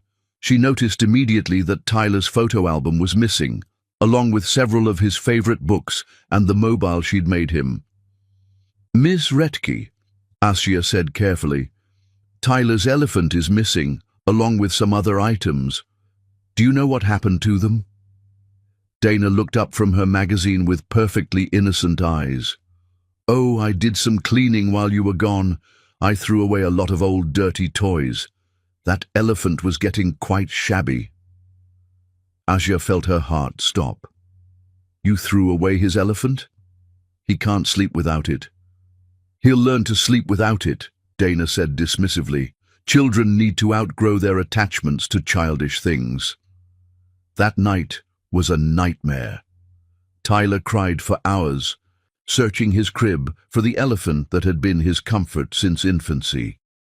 Asya sat beside his crib, singing every lullaby she knew, but nothing could replace the security that stuffed elephant had provided. "Want elephant," Tyler sobbed over and over. "Where elephant?" "I don't know, baby boy," Asya whispered, tears streaming down her own face. "But Mama Asya is here. I'm not going anywhere." But even as she made that promise, Asya wondered how much longer she could keep it. Dana's cruelty was escalating daily, and Tyler was caught in the middle, suffering for the war being waged over his small head. The next morning brought fresh horrors. Dana had prepared Tyler's breakfast, burned toast and cold eggs that the toddler refused to eat. "Tyler's being picky," Dana announced when Matt came down for coffee. "I think the nanny has been spoiling him with too much attention to his preferences." Matt, rushing to get to an important client meeting, barely glanced at his son's untouched plate. "Maybe just give him some fruit for now. I'll be back by dinner." After Matt left, Dana's mask fell away completely. She grabbed Tyler roughly from his high chair, her fingers leaving marks on his chubby arms. "You're going to eat what I give you," she hissed, "or you're going to go hungry." Asya stepped forward instinctively. "Miss Retke, please, he's just a baby." "Stay out of this," Dana snapped. "You're not his mother, despite what you've convinced yourself." She dragged Tyler to the living room and set him down hard in the corner. "You'll sit here until you learn some manners." Tyler, frightened and confused, immediately began crying and trying to get up, but every time he moved, Dana pushed him back down. "Sit still." Asya watched in horror as Dana essentially tortured the toddler with forced isolation, ignoring his increasingly desperate cries. When Tyler wet himself from fear and distress, Dana's response was to leave him sitting in soiled clothes. "Maybe next time you'll behave properly," she told the sobbing child. Only when Dana went upstairs to shower was Asya able to rescue Tyler, quickly changing his clothes and holding him close while he shook with trauma. "It's okay, sweet boy," she whispered. "Mama Asya's got you." But Tyler was changing. The happy, confident toddler was becoming withdrawn and fearful. He stopped playing with his toys, stopped babbling his cheerful nonsense, and began having frequent accidents as his nervous system responded to the constant stress. Worst of all, he began to fear separation from Asya, clinging to her desperately whenever Dana entered a room. "Tyler's becoming neurotic," Dana complained to Matt that evening. He's developed some kind of anxiety disorder. I think the nanny has made him too dependent on her. He seems fine when I'm here, Matt said, though he had noticed Tyler seemed more subdued lately. Because you spoil him too, Dana replied. Children need firm boundaries, Matthew. Structure. They don't need to be coddled every time they cry. What Matt didn't see was Dana's systematic campaign of psychological warfare against a toddler. He didn't see her hiding Tyler's toys and blaming Asya for their disappearance. He didn't see her deliberately frightening Tyler with stories about what happened to little boys who didn't obey. He didn't see her pinching Tyler when he called for Mama Asya, leaving small bruises that she explained away as playground accidents. And he definitely didn't see the afternoon when Dana's cruelty reached its peak. Asya had been folding laundry in the utility room when she heard Tyler screaming, not his usual fussy cry, but screams of genuine terror. She ran to the living room to find Tyler backed into a corner while Dana advanced on him with a wooden spoon raised threateningly. "I told you to stop asking for that elephant," Dana was saying, her voice deadly quiet. "Little boys who don't listen get punished." "Stop!" Asya cried, throwing herself between Dana and Tyler. "He's just a baby." "He's a spoiled brat," Dana snapped, "and someone needs to teach him proper behavior since you've failed completely." Tyler clung to Asya's legs, sobbing hysterically. "Mama Asya, scared, lady scary." Dana's eyes blazed with fury. "Don't you dare call her that in front of me." She raised her hand to strike Tyler, but Asya caught her wrist.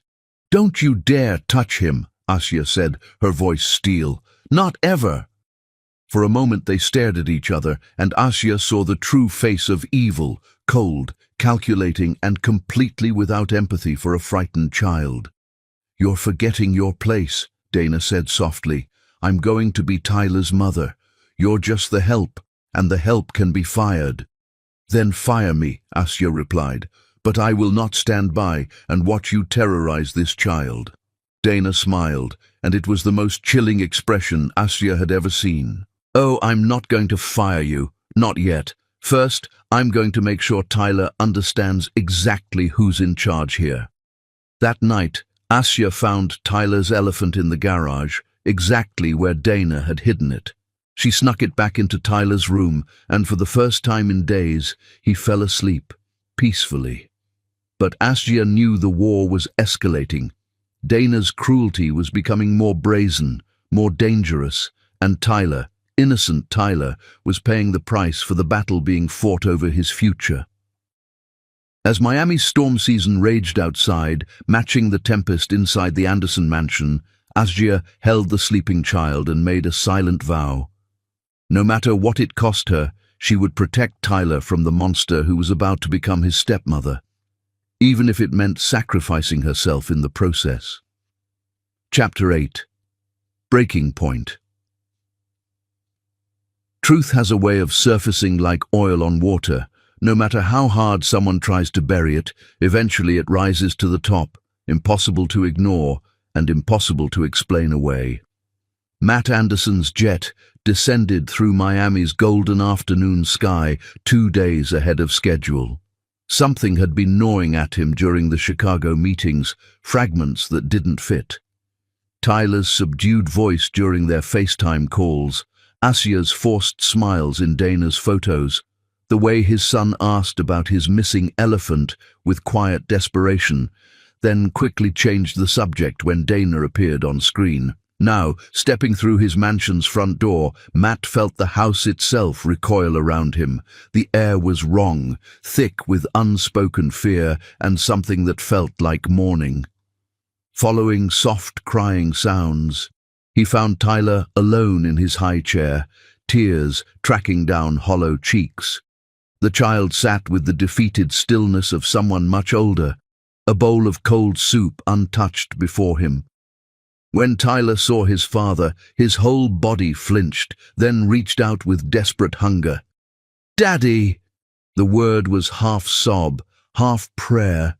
Matt lifted his son, shocked by how light Tyler felt, how he trembled like a bird against his chest. This wasn't the confident toddler he'd left behind. This was a child who'd learned to be afraid. "Where's Mama Asia, buddy?" "She crying," Tyler whispered, glancing fearfully toward the hallway. "Dana mean to Mama Asia. Make her sad all the time." Before Matt could process this fully, Dana's voice rang with false delight as she swept into the kitchen. "Matthew, you're early! What a wonderful surprise!" She reached for a kiss, but Matt instinctively stepped back, Tyler still clinging to him. In that micro moment he caught it, the flash of annoyance that crossed her perfect features before the mask snapped back into place. In boardrooms, Matt had learned to read such tells. Dana had just revealed herself. "Where's Asia?" "Resting, I think. She's been difficult lately." Dana's laugh tinkled like breaking glass. "Tyler's been quite the challenge too, haven't you, sweetheart?" She reached toward Tyler, who shrank against Matt's shoulder with genuine terror. "Mama Asia scared," Tyler whispered, so quietly only Matt could hear. The pieces arranged themselves with brutal clarity. Tyler's fear, Asia's absence, Dana's theatrical concern covering something much darker. "I want to see Asia now." "Of course, darling. But first, let me show you Tyler's behavioral reports. I've been documenting the issues." "What issues?" Matt's voice carried the dangerous quiet that had made Fortune 500 CEOs sweat. Dana produced a manila folder with practiced efficiency. "Tantrums, regression, attachment disorders. I'm afraid Asia has created some very unhealthy patterns. Children need structure, Matthew, not constant coddling." Matt scanned the typed reports, each page a fiction more elaborate than the last. According to Dana's documentation, Tyler had become a troubled child, requiring constant discipline and professional intervention. This clinical portrait bore no resemblance to his son. "This isn't Tyler. Children behave differently when parents aren't watching," Dana replied smoothly. "I think you'll find that proper boundaries and consistent discipline." "Enough." Matt was already moving toward the stairs, Tyler clinging to him like salvation. He found Asia in her room, and his heart nearly broke. Her vibrant spirit had been dimmed to embers, eyes swollen from crying, shoulders bent under invisible weight. She looked like someone who'd been fighting a war alone and losing badly. "Matt." She tried to smile, failed completely. "You're home early. What has she done to you?" For just a moment, Asia's carefully constructed walls cracked. He saw the depth of her pain, her exhaustion, her fear. Then she rebuilt them with the practiced grace of someone who'd learned to survive by hiding her wounds. "We're adjusting to the new family dynamic," she whispered, using Dana's own words. "It takes time." "That's not what I'm asking, and you know it." Tyler lifted his head from Matt's shoulder. "Dana hide elephant. Dana scary to Mama Asia. Make Mama Asia clean floors." Matt looked into Asia's eyes and saw the truth she couldn't voice. His son and the woman he loved had been living in terror while he played businessman across the country. "This conversation isn't over," he promised quietly. But downstairs, Dana was waiting with her folder of lies and her perfectly rehearsed explanations. She spoke of Tyler's behavioral challenges and Asia's inappropriate boundary violations with clinical precision. Professional, reasonable, utterly false. "I think it would be helpful for you to observe their interactions," Dana concluded. "You'll see what I mean about the unhealthy attachment." Then they heard it, laughter. Pure, joyful, alive. In the garden, Tyler was chasing soap bubbles, his face transformed with the happiness Matt remembered. Asia knelt beside him, her own face radiant with love as she blew more bubbles into the golden afternoon air. "Mama Asia, more bubbles!" Tyler ran to her with absolute trust, and she gathered him close, both of them dissolving into giggles as bubbles drifted around them like magic. For a moment, they were complete, mother and child in their own perfect world of innocence and joy. "See how she undermines his adjustment."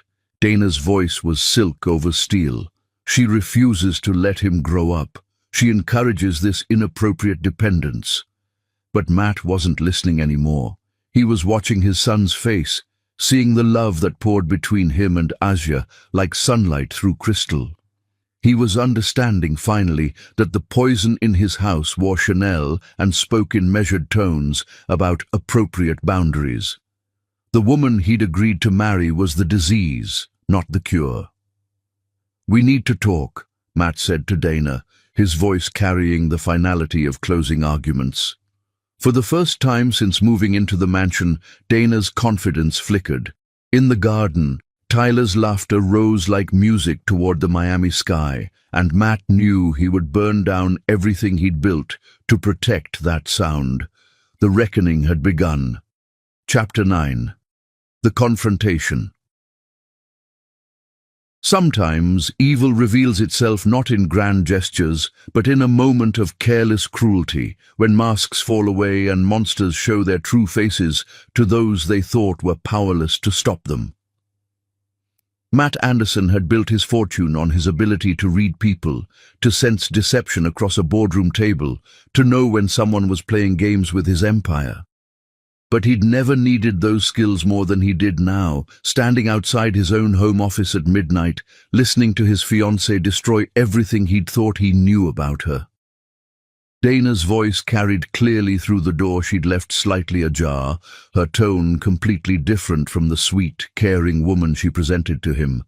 This voice was cold, calculating, and filled with a vicious satisfaction that made Matt's skin crawl.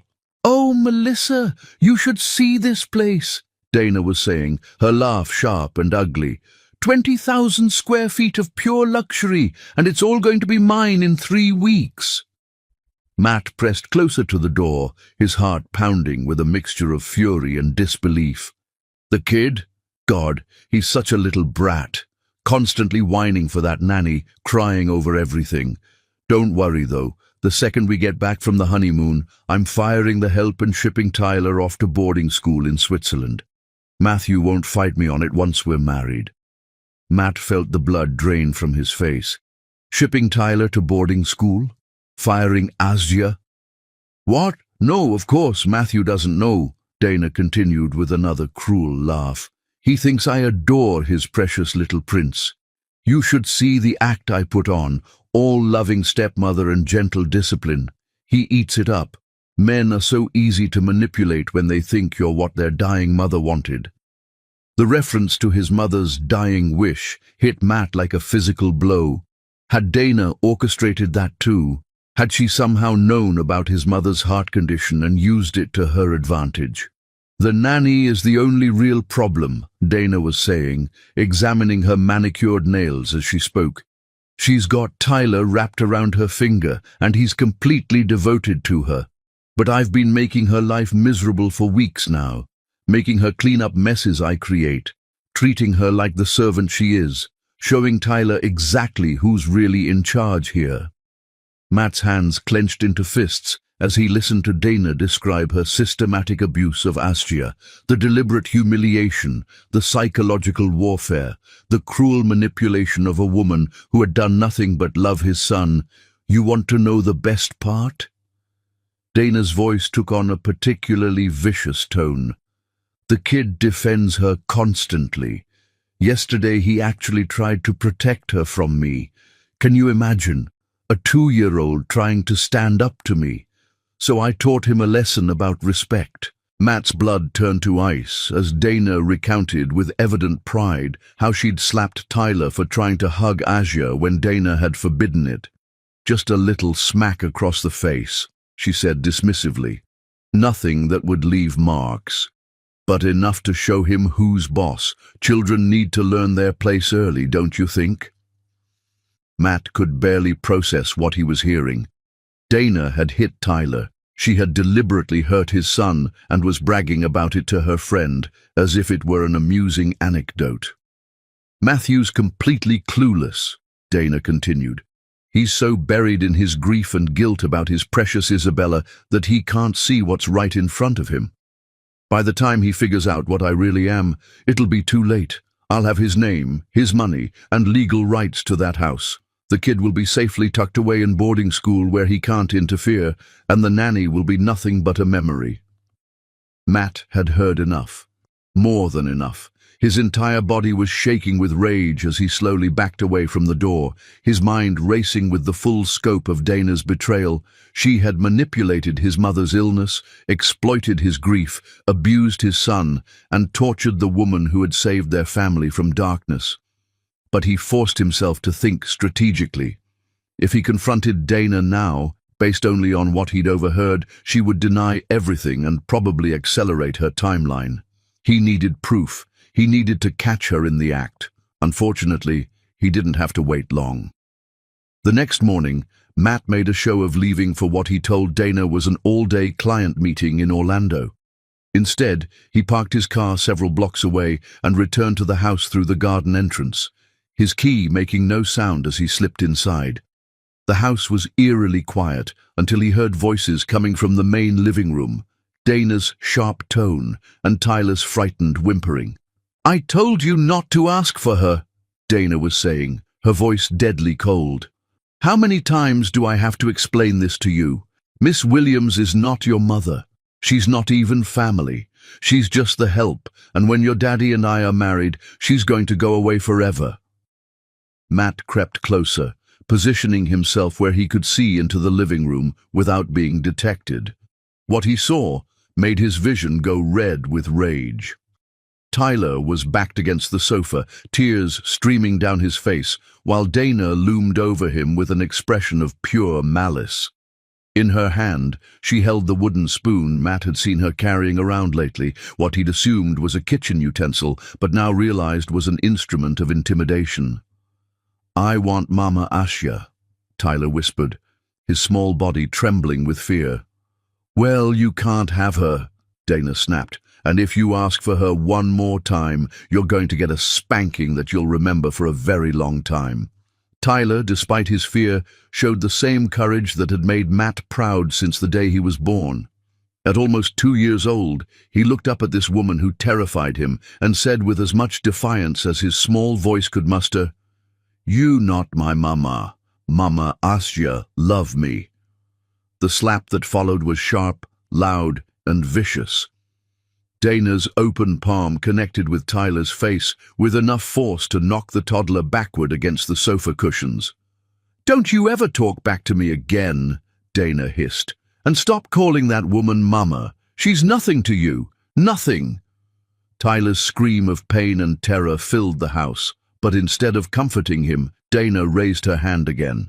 That's when Matt exploded into the room like an avenging angel. "Get away from my son!" His voice carried the full fury of a father's protective rage, causing Dana to spin around with wide, startled eyes. For just a moment, her mask was completely gone, and Matt saw the true face of the woman he'd almost married, cold, cruel, and utterly without remorse. "Matthew," she gasped, immediately switching to her fake sweetness. "You're back early.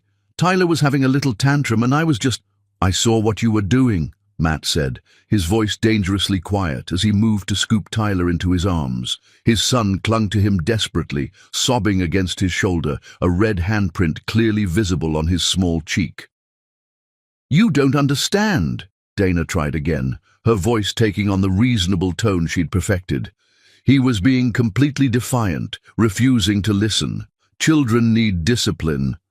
"Children need protection," Matt interrupted, his grey eyes blazing with a fury that had made grown men back down in boardrooms across the country. "Children need love. Children need safety. What they don't need is to be terrorized by a psychopathic gold digger who sees them as obstacles to her meal ticket." Dana's face went pale, then flushed red with anger. "How dare you? How dare I?" Matt's voice rose to a roar. "How dare you? How dare you come into my house, abuse my son, torture the woman who loves him? And think you can manipulate me with fake tears and fake concern? I don't know what you think you heard. I heard everything, Matt said coldly. Your phone call last night. Your plans to fire Asya and ship Tyler to boarding school. Your little games with my mother's illness. I heard it all. The last of Dana's pretense fell away, revealing the calculating predator underneath. So what if you did? We're getting married in 3 weeks, Matthew. I'll have legal rights then. Rights to this house, to your money, to decisions about Tyler's future. Like hell you will. Matt shifted Tyler to one arm and pulled out his phone with the other. Security? This is Matt Anderson. I need you to escort Miss Retke from my property immediately. She's not welcome here anymore. You can't do this, Dana shrieked, her composure completely shattered. Your mother wanted this marriage. It was her dying wish. My mother wanted Tyler to have a loving stepmother, Matt replied coldly. Not an abusive monster who hits children. As if summoned by the commotion, Asya appeared in the doorway, her eyes immediately going to Tyler's tear-stained face and the mark on his cheek. Oh my God, she breathed, rushing forward. Tyler, baby, what happened? Dana hit him, Matt said simply. She's been abusing both of you while I was away. Asya's eyes filled with tears as Tyler reached for her, babbling about how the mean lady hurt him. She took him into her arms, and Matt watched his son immediately calm down, his sobs quieting to hiccups as Asya murmured soothing words. This is exactly the problem, Dana screamed, pointing at Asya with shaking fingers. You let that woman poison Tyler against me. She's turned him against his own future mother. You were never going to be his mother, Matt said with deadly quiet. Asya already is. The words hung in the air like a revelation, and Matt saw Asya's eyes widen with surprise and hope. Security will be here in 5 minutes, Matt continued to Dana. I suggest you start packing. And Dana, if you ever come near my son again, if you ever contact anyone in this family, I will destroy you so completely that you'll wish you'd never heard the Anderson name.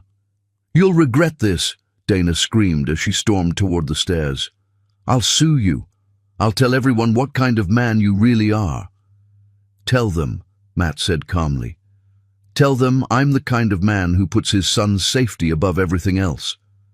Tell them I'm the kind of man who protects the people he loves from predators like you.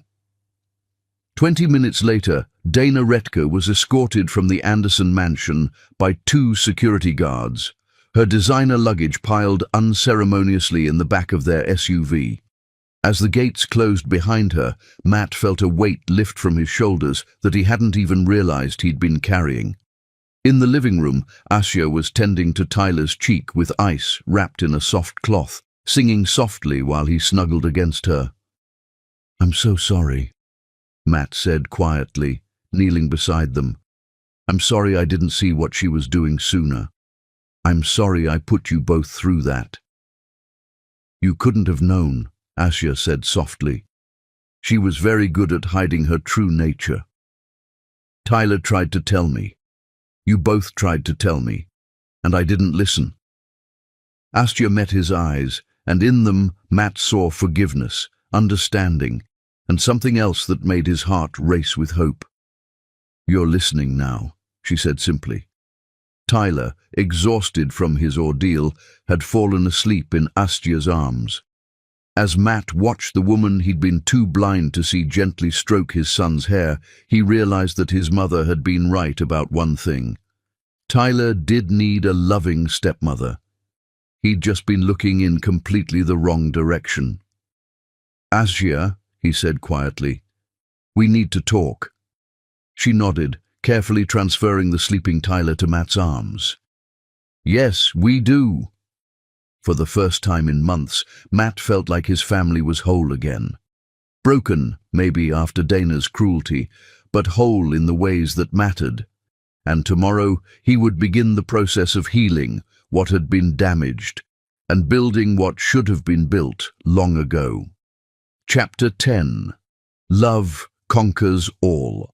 Sometimes the greatest love stories are not about finding someone new, but about finally having the courage to claim the love that has been growing quietly in your heart all along. The Anderson mansion felt different in the golden light of the following morning. The oppressive atmosphere had lifted, replaced by peace that Matt hadn't felt in months. Tyler woke up asking for Mama Asya without fear, and for the first time in months, his request was met with smiles.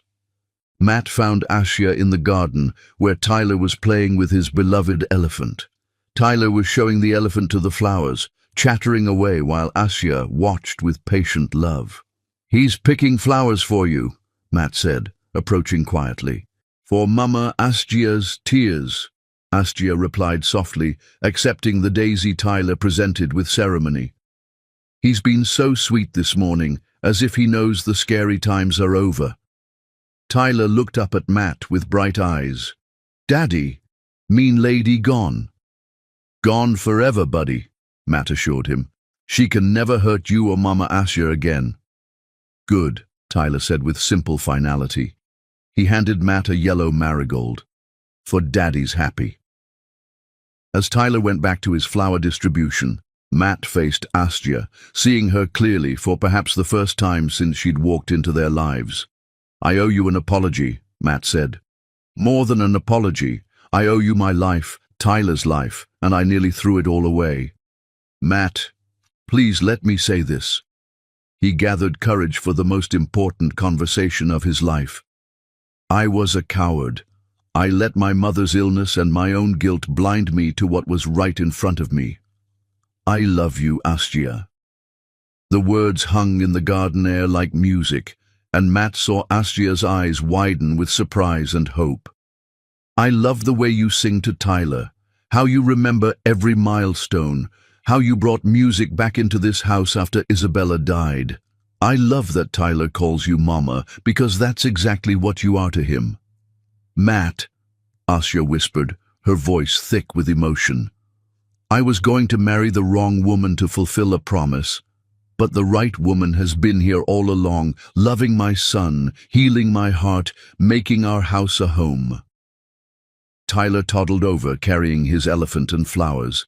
He presented the flowers to Asya with ceremony, then hugged both her and Matt's legs. "Mama Asya, stay forever," Tyler announced with confidence. "Forever is exactly what I'm hoping for," Matt said, reaching for the small velvet box he'd been carrying since dawn. "Asya Williams, will you marry me? Will you be Tyler's mama officially and my partner in everything?" Asya looked at the ring, a beautiful sapphire surrounded by smaller diamonds, elegant and warm and perfect. "Yes," she said, tears streaming down her face. "Yes, of course, yes." As Matt slipped the ring onto her finger, Tyler clapped his hands with delight. "Daddy, marry Mama Asya, family." "Family," Matt agreed, kissing Asya softly while Tyler danced around them. Their moment was interrupted by someone clearing their throat. They turned to see Misha Anderson standing at the garden entrance, leaning on her cane. Matt felt Asya tense, but he squeezed her hand reassuringly. "Mother," he said carefully, "I know this wasn't what you planned." "Oh, Matthew," Misha interrupted, her voice filled with relief. "This is exactly what I planned." Both Matt and Asya stared at her in confusion. "I don't understand," Matt said slowly. Misha moved into the garden, her eyes fixed on Tyler. "My heart condition was never as serious as Dr. Martinez made it sound." "What do you mean?" "I mean I asked him to exaggerate the severity. I manipulated the situation to force you into a corner where you'd have to make a choice about Tyler's future." Misha's voice was filled with regret. "I was terrified that you were so buried in grief that you couldn't see what Tyler really needed." Matt felt the world tilt. "You lied about being dying." "I lied about how close to dying I was," Misha corrected. "I needed you to feel pressure about Tyler's future, to really think about what kind of woman you wanted raising him. I gambled that when faced with marrying someone inappropriate, you'd realize who the right woman actually was. Matt stared at his mother. You manipulated me into almost marrying a woman who abused Tyler? I had no idea Dana was abusive, Misha said quickly. If I had known, I would have stopped everything immediately. I thought she was simply cold and calculating, not dangerous. But you knew Asya was the right choice all along? Misha looked at Asya. I knew from the first week she was here. I watched how Tyler bloomed under her care, how you came back to life when she brought laughter into this house. But you were so determined to keep her as an employee that I was afraid you'd never see her as anything else. So you thought terrorizing all of us was the solution. I thought creating a crisis would force you to examine your heart, Misha replied. And I was right, wasn't I? Tyler chose that moment to toddle over to his grandmother, presenting her with a crushed dandelion. For Grandma Happy, he announced. Misha's eyes filled with tears as she accepted the flower. Thank you, sweetheart. Grandma is very happy. She looked up at Matt and Asya. Can you forgive a foolish old woman who loved you both too much to let you waste your chance at happiness? Matt looked at Asya, seeing his own emotions reflected in her eyes. We forgive you, Asya said quietly. But no more matchmaking schemes. Deal, Misha agreed immediately. 3 months later, Matt Anderson married Asya Williams in the same garden where Tyler had picked flowers to heal his mama Asya's tears. The ceremony was small, but filled with joy that comes from love finally recognized and claimed. Tyler served as ring-bearer, taking his job seriously as he carried the rings in a basket decorated with flowers. When the minister asked if anyone objected, Tyler called out, I do, with enthusiasm, causing laughter when they realized he meant he supported the marriage. During the ring exchange, Matt surprised everyone by pulling out a worn envelope. Before I met you, he said to Asya, his voice thick with emotion, Isabella left something for the woman who would love Tyler like a mother. With shaking hands, he read Isabella's letter aloud. Find someone who will love Tyler like I do, someone with a mother's heart, not just a mother's title. You'll know her by how Tyler responds to her love. She'll give him what I cannot, the chance to feel safe in a mother's arms again. Love her, Matthew. She's my gift to both of you. Asya realized that Tyler's elephant, the one that had comforted him through every difficult night, had been Isabella's way of blessing their bond from the very beginning. I love you, Matt whispered as they were pronounced husband and wife. I love you too, she whispered back. All of us. All 3 of us, Tyler corrected loudly, holding up his elephant. Elephant family too. As their guests applauded and rice was thrown, Matt realized that the greatest love stories aren't just about finding each other. They're about recognizing that love has been guiding you home all along. In the end, love had conquered all. Fear, manipulation, and duty. Isabella's spirit had guided them through Asya's hands. Tyler's pure heart had shown them the way, and Matt's courage had claimed the family that had always been meant to be theirs. And in a mansion in Coral Gables, Miami, 3 hearts that had found each other in darkness were finally, completely, joyfully whole, blessed by love, both living and eternal.